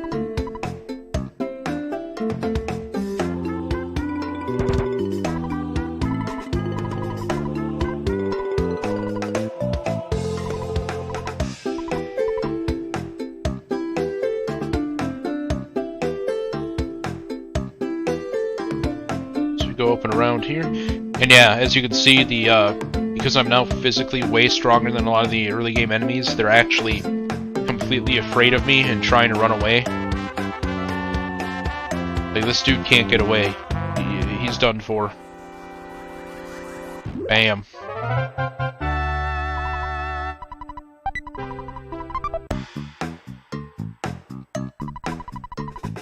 I heard there's a big footprint on the hilltop behind the shack. I haven't seen it myself, it's just a rumor. The shack was locked by somebody from City Hall, so we can't use it. The reason it was closed, because a punk named Frank may have trashed the place. What a drag. So yeah, right there too, they kind of tell you, kind of hint that you have to go and attempt to take out Frank first. Don't enter, check-a-rooney.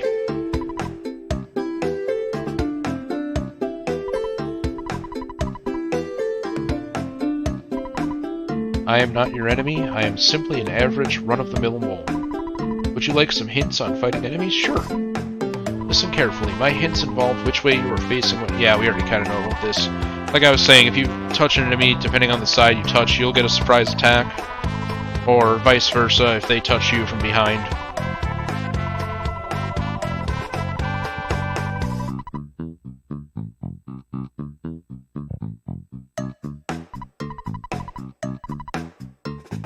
Yeah, I'll take over Kaido duty. Oh, okay.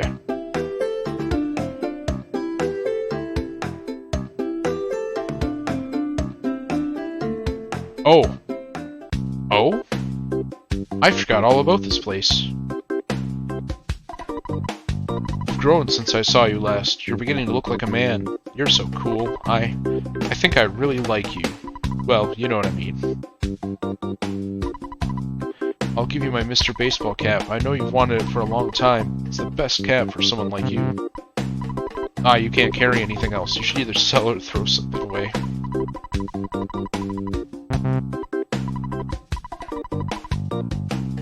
Yeah, I don't remember coming here in, like, my previous playthrough, so I think I've literally forgotten about this place. Oh, I am all out of space. I'll eat a cookie.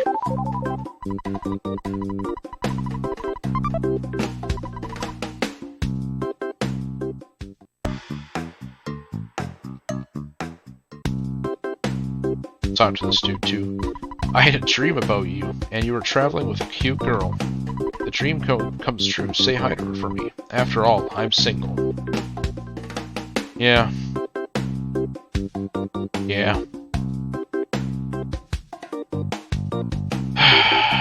So anyway. Yeah, that's really well hidden. I like that.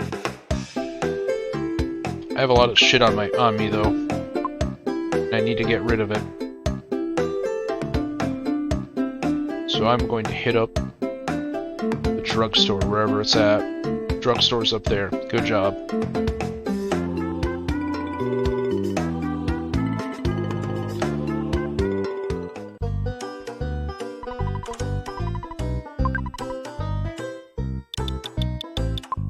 Yeah, because we don't need 2 Mr. Baseball caps. We can get almost $100 for it, so yeah.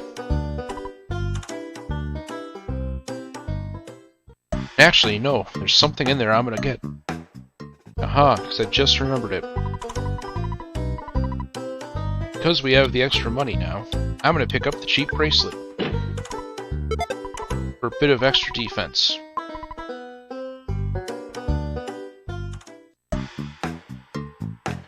And then now we're gonna go and head up to Giant Step, and hopefully we don't get crushed. Get it? Because, you know, it's giant step, you know, crushing, like beneath my, you know, yeah, you get it, you get it.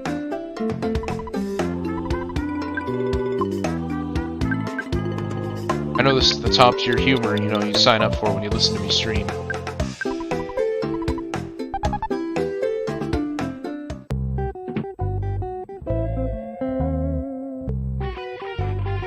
Oh, that's weird. I don't like that electric guitar.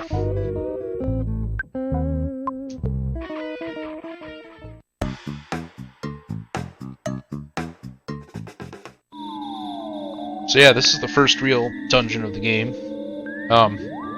Enemies in here aren't too bad. They can be kind of nasty, just because they come in so many large groups and they're hard to see.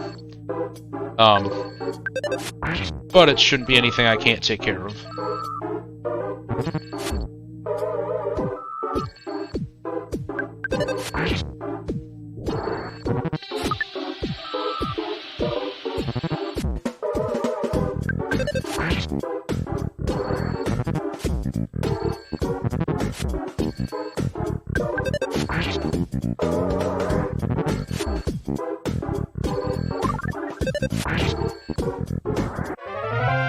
And like that, we have won. Yeah, and even the X game, just from those little dudes there, I got 108 experience, so... Oh.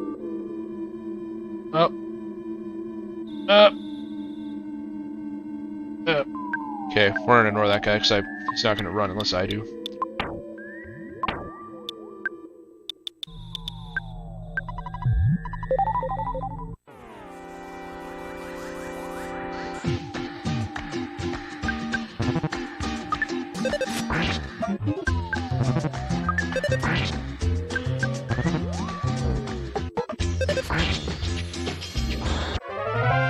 Yeah, these guys aren't too bad. I'm level 7. So, yeah, generally if you try and take on Frank right around level 5, level 6, and do this place like from like 6 to 10-ish, you're usually pretty good. You don't have to like grind crazy in the beginning of the game.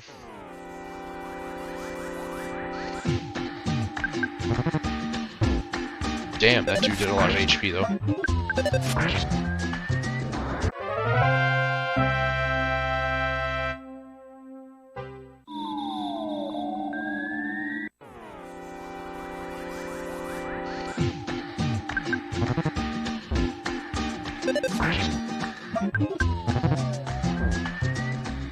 Yeah, so that's this guy's gimmick, I guess.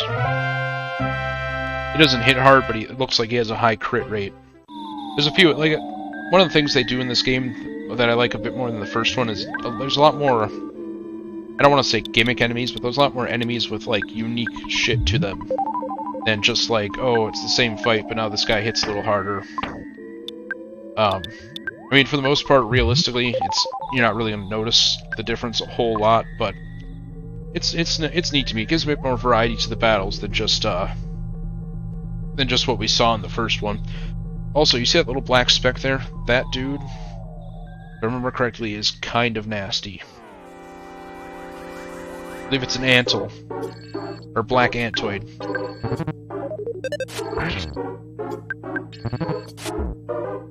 Yep. That hit a little harder than I thought it would.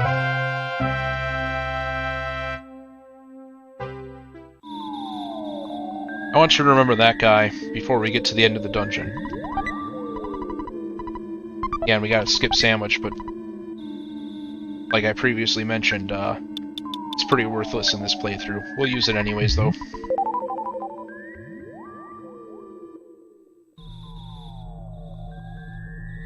Oh god, slugs.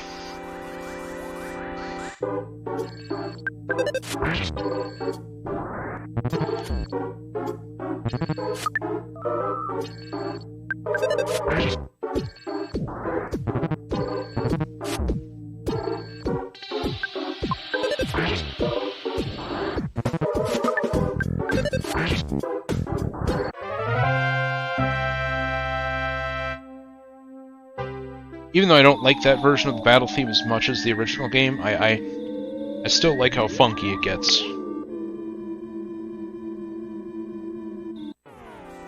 And now we have a couple of black Antoids.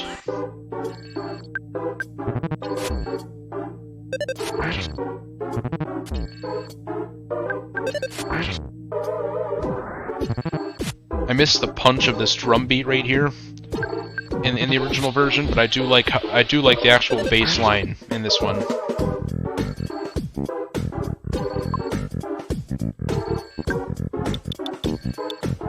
Anyway, I gotta be a bit more careful. I might actually die in here. Only 6 HP. Oh no, now another one joined. Oh god. Yep. Yep. Got my head handed to me.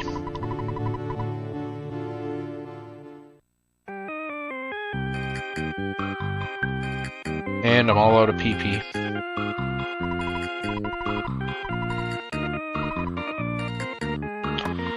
So yeah, there's not really a huge penalty for dying. Same as the first game, when you die, the only thing you lose, I believe, is half of whatever money you have on you. So, it's not a huge loss.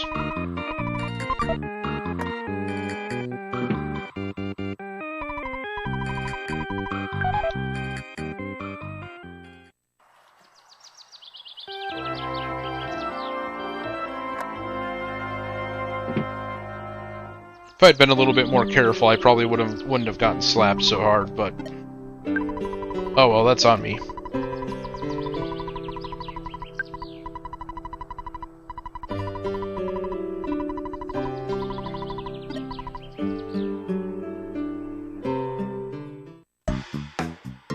Thankfully, unlike the first game where we have thousands of random encounters, due to the whole weak enemies run away from you and instant winning thing, the trip back to the dungeon is going to be pretty easy. I'll even be nice and ignore the poor things that are afraid of me.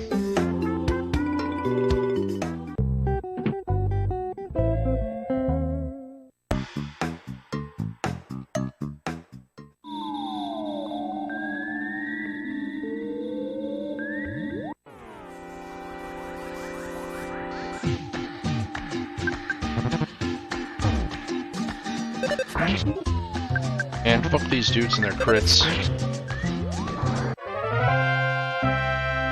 I always hate crit enemies in RPGs. Dragon Quest has the hammerheads that you find every now and again. Or hammerhoods, they're basically mushrooms with mallets. And those dudes can like completely ruin my day. So they'll go from doing like 4 HP damage just like smacking out a solid 80.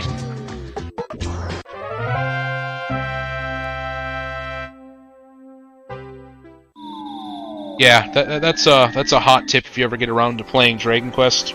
Watch out for mushrooms. Later games even have the hype up feature where like your characters can go Super Saiyan, and the Hammerhood enemies really love to have. Oh, nice! I leveled up. They really love to have that. I learned how to use the power of Vidya. Got that PK Vidya. Gonna slap them with the power of video games. It's time to shout gamer words. But yeah, anyway. Lost my train of thought. Yeah, so in the later Dragon Quests 2, with the Psych Up ability where they can go Super Saiyan, that they boost their damage even further through the roof, because you'll have dudes who will go into like super high tension and then just slam you with a crit on top of it. Oh,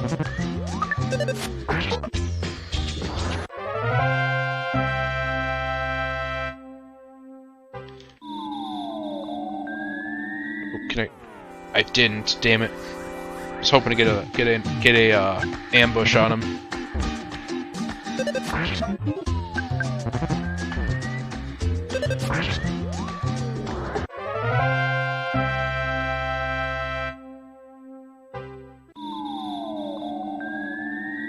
So anyway, in here the Antoids were... Oh, there's nothing in there now, so... Just climb up here and continue on.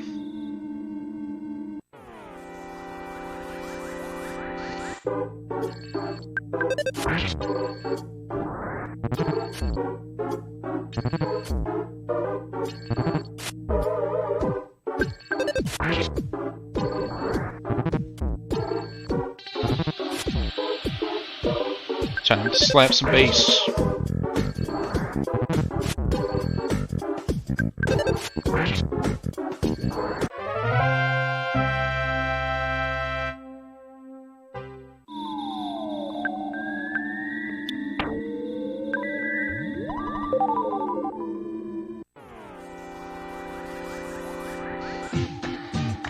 Yeah, even in terms of like enemy movement patterns, this place is pretty nice. Outside of the Antoids and slugs being like really small pixel-wide enemies on the map, the mice themselves only move when you do, so it kind of gives you a good break. So that way, if you get into a fight with you know, the ants or the slugs, you can at least like not worry about immediately getting slammed by the mouse. On top of that, the game gives you blinky time in between fights too, so that kind of helps ease off on some of the pressure.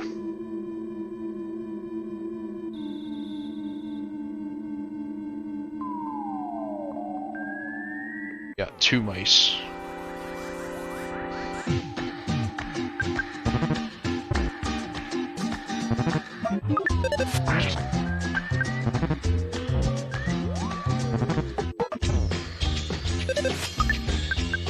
Keep missing these dudes. Come on, just beat them up. I'm not gonna lose a fight to the mice, am I? Come on. Oh shit! Oh shit! I used the wrong thing.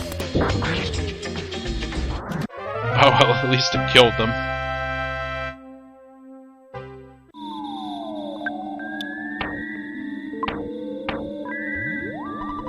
Just went full gamer hours and screamed the N-word at the mice until they submitted.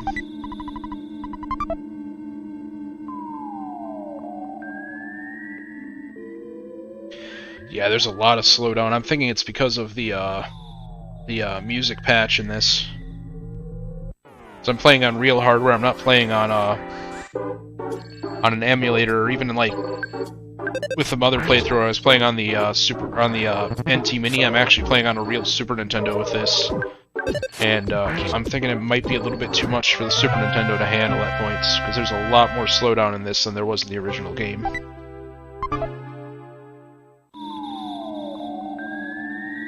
It's not massive and you don't notice it a whole lot, but I see it every now and again, just little skips or like just things kind of slowing down a lot more than usual.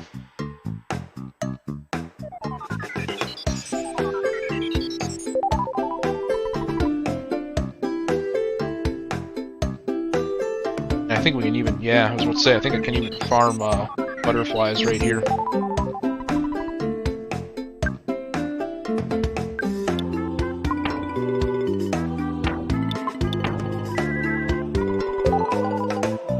Gonna heal up and grab another one.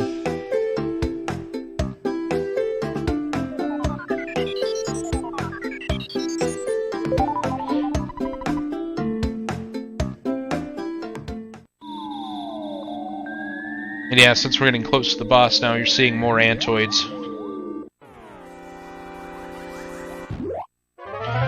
Except, I guess, now I'm strong enough to kill them in one shot, so, you know, not bad. Except for this one, we're like, only 2. I thought all 3 joined in.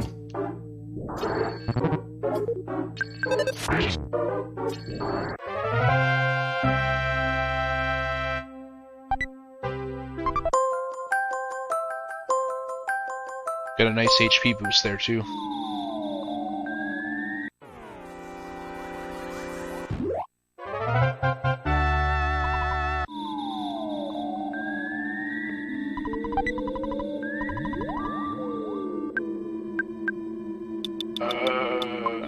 I doubt I need a cookie. In fact, I doubt I need any of these cookies. Let's drop these. I think right up ahead is the first boss.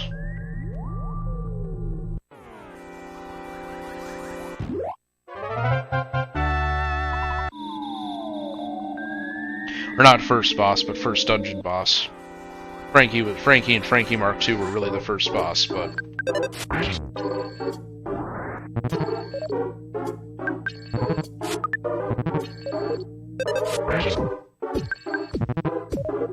Oh, it's gonna be one of these fights. Okay. I see how it is.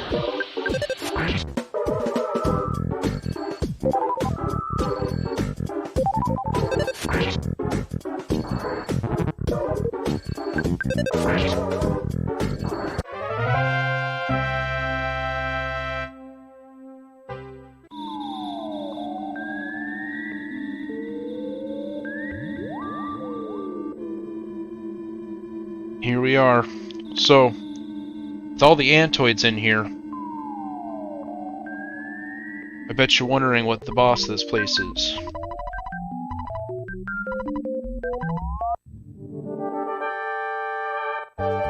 It's the motherfucking Titanic Ant.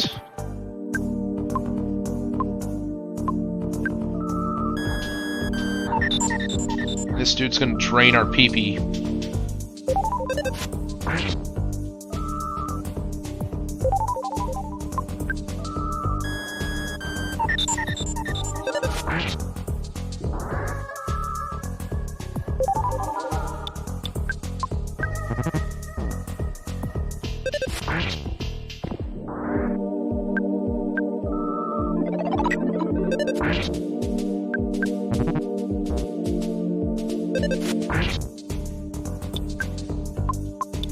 Yeah, this guy isn't too bad, but him starting off with two of those ants can kind of throw a bit of a dent in your plan.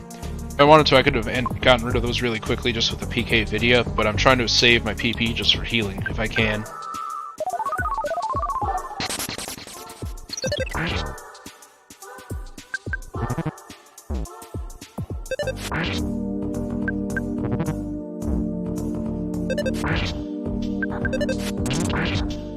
Bam! Yeah, this dude drains way too much PP for that earlier in the game. I'm probably not going to have the ability to heal. Yeah, that's great. Good thing I have hamburgers.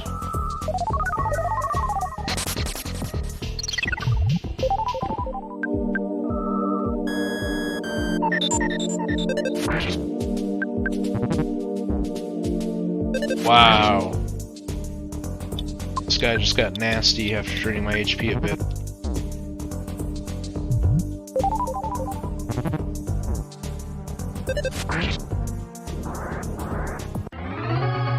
But we won anyways. Got a shitload of experience too.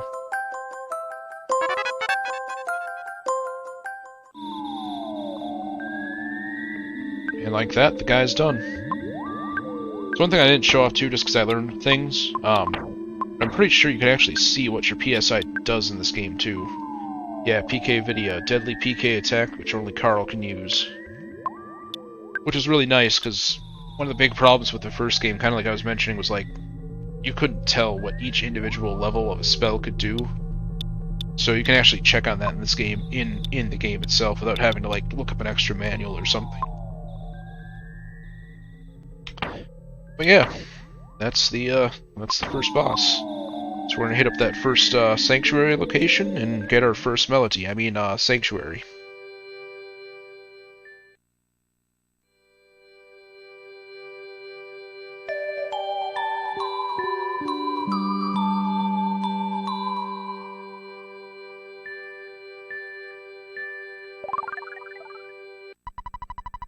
Carl caught a glimpse of a small, cute puppy.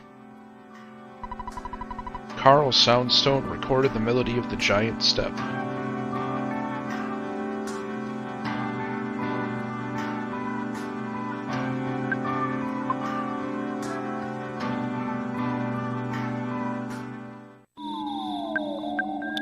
And yeah, since now we have the first one, if we check the Soundstone, kind of similar to the Ocarina in the first game, it'll actually play.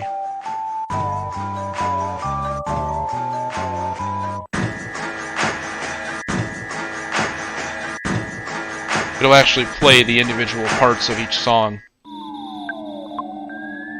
So So you can check on that to see which ones you got and which ones you've missed. Unlike the first game where it's very open-ended, and you have a lot of situations where, like, you might have actually missed a tune. This game is pretty straightforward, and it's unlikely I'm going to miss any songs along the way from one location to the next.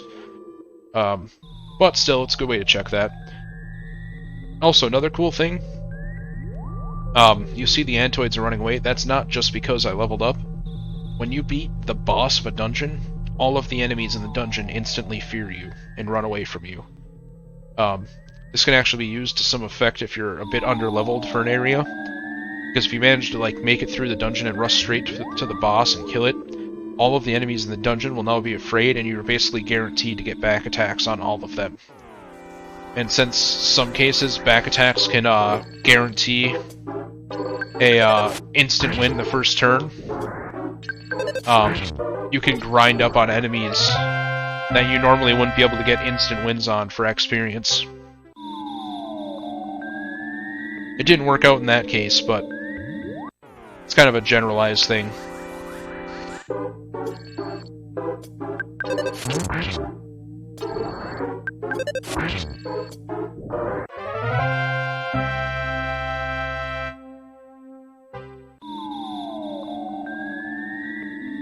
Yeah, it definitely makes grinding for a certain rare item later in the game a lot easier.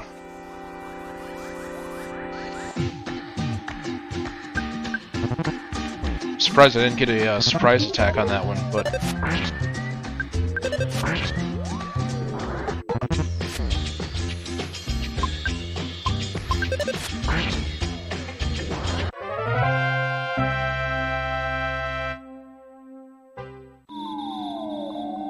And yeah, I don't really need to fight the guys. I was trying to showcase the instant winning effect, but given that it's not actually working, well... How's my PP? My PP's okay.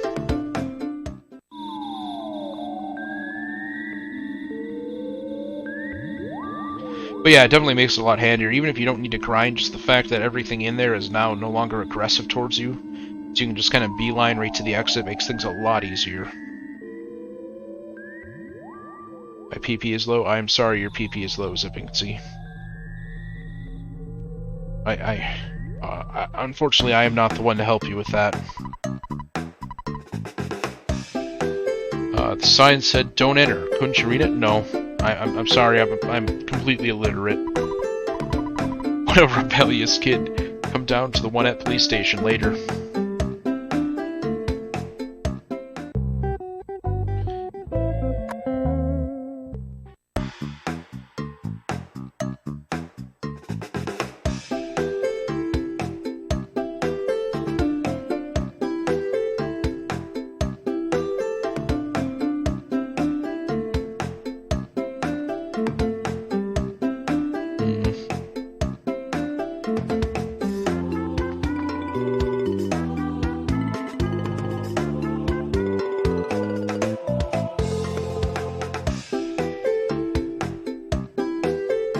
So yeah, they kind of gave you your next major hint, but you can't actually leave the town until you visit the police station. If we go to the south here, the cops will still be blocking the road. I missed the hotel entirely. How did I manage to miss it that bad?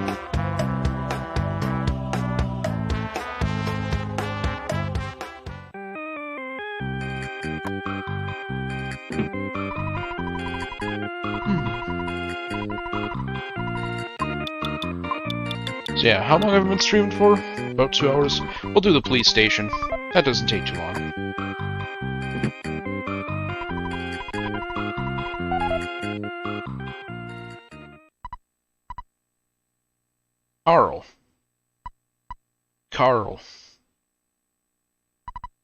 Carl.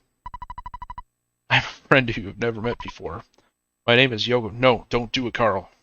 Don't do it. She broke up the Beatles. Don't listen to her. The band was never the same after that. Don't listen to her siren's call, Carl.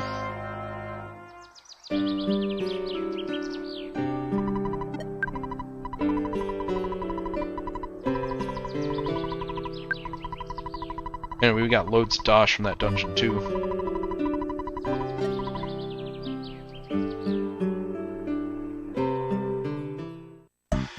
I can't even remember where the police are at. Oh, well, we'll visit the mayor first. We did him a solid. Surely he's going to reward us.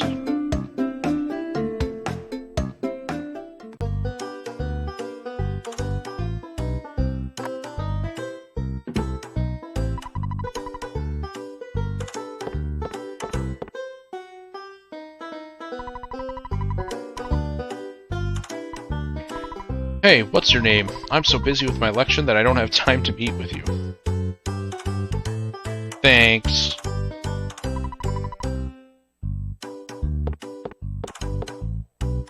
I actually can't remember where the police station is at in this place.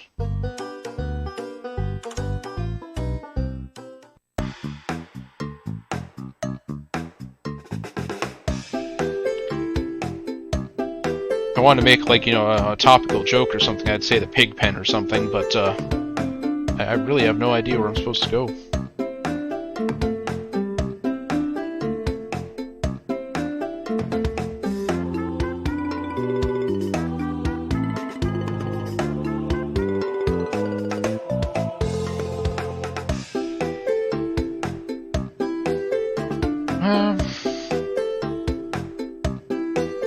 You know, I think they might have been right next to the mayor's office, and I just didn't notice it.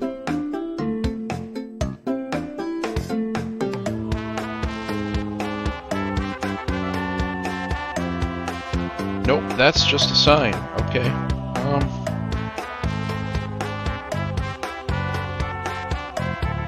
That's the library.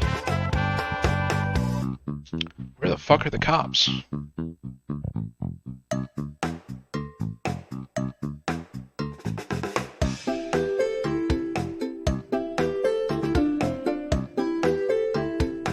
There they are.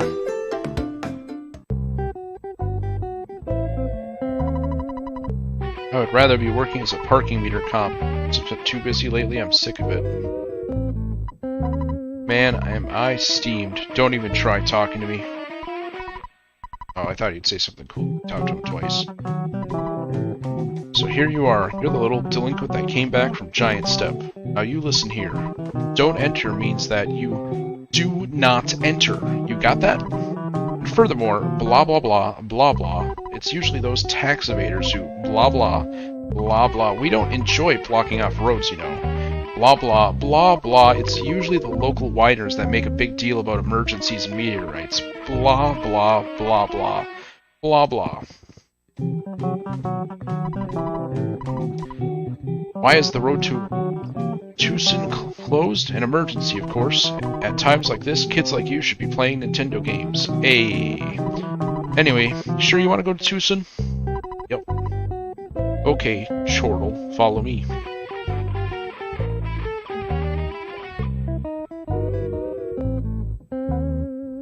Yeah, so outside of breaking the rules, the cops are a little pissy that we, you know, showed them up in getting rid of the gang.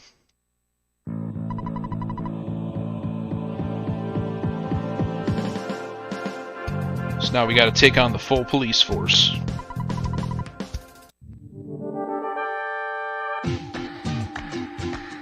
These guys aren't too bad, to be honest. They hit a little hard, but I have enough healing shit that I should be fine.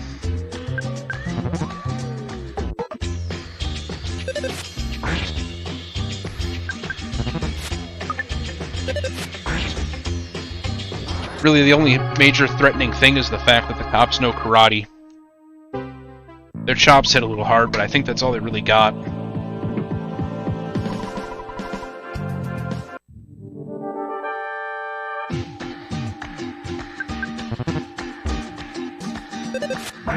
Wow, I might have fucked up here. Let's see if I can heal real quick.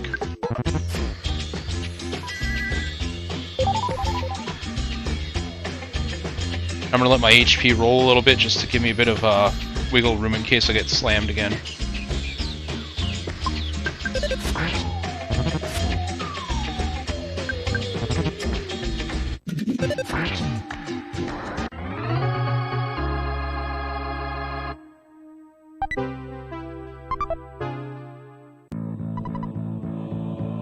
surprised they didn't drop bacon. What a rude guy. I'm not fat. Man, sure, I just downed, like, you know, 3 Big Macs to heal up from a giant ant attack, but I'm not fat. How rude. How actually rude.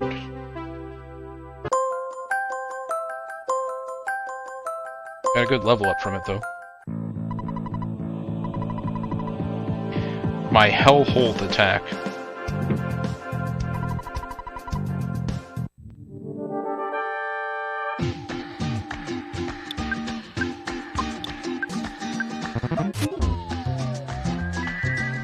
Yeah, you can tell where the translators took a little bit of I don't want to say liberty, but you can tell where they attempted to spice things up a little bit with this version of the game. There's no way NOA would have allowed hell in one of their games back in the 90s. As tame as it sounds, they were pretty psycho about that stuff.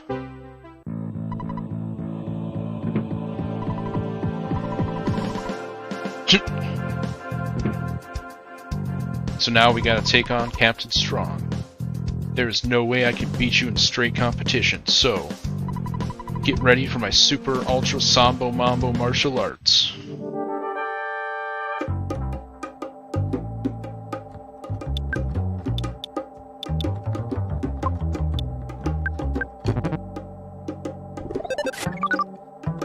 So yeah, this guy isn't too bad from what I remember.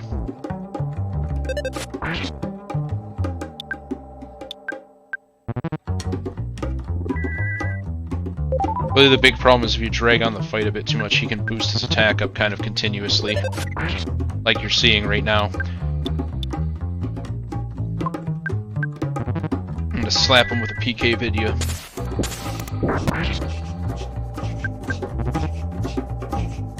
Jesus.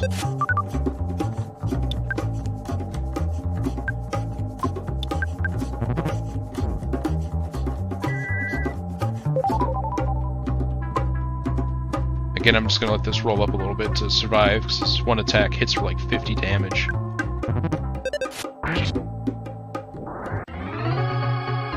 And there we go, we just beat up the entire police force. I didn't think you'd do so well against the mighty Onett police force. You want me to open the road to Tucson? Hang on for a sec, I'll radio my staff and give them the word.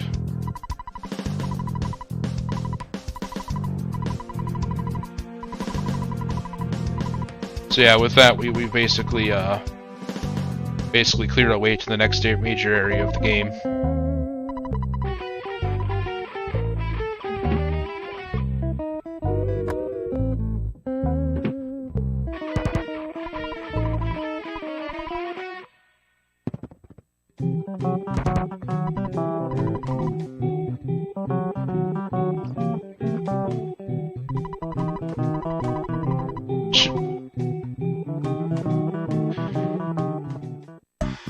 Yeah, that's basically it for Onett. I'm probably gonna save and call it good for now.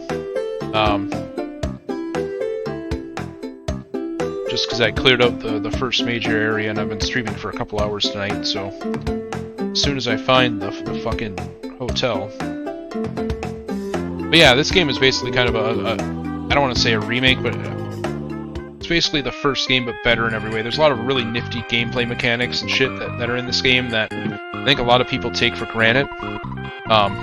Yes, I said granted, not granted. We're taking it for rocks. But even like the third game, there's some gameplay mechanics that don't even get carried over in that one, or don't get carried over that well, that I feel this game does a lot better. Same thing with some really nice details here or there that in the gameplay systems that the sequel doesn't quite have either.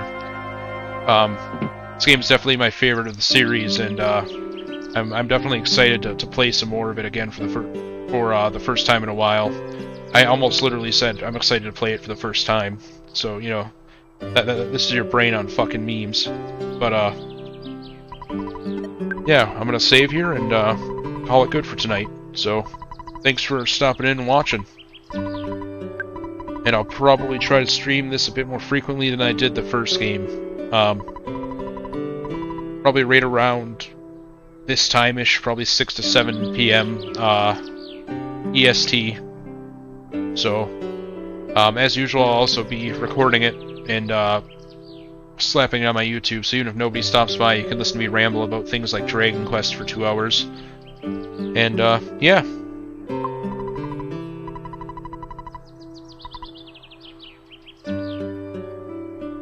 Oh wow, this actually freezes the screen. That's neat. Alright, well, thanks for stopping in.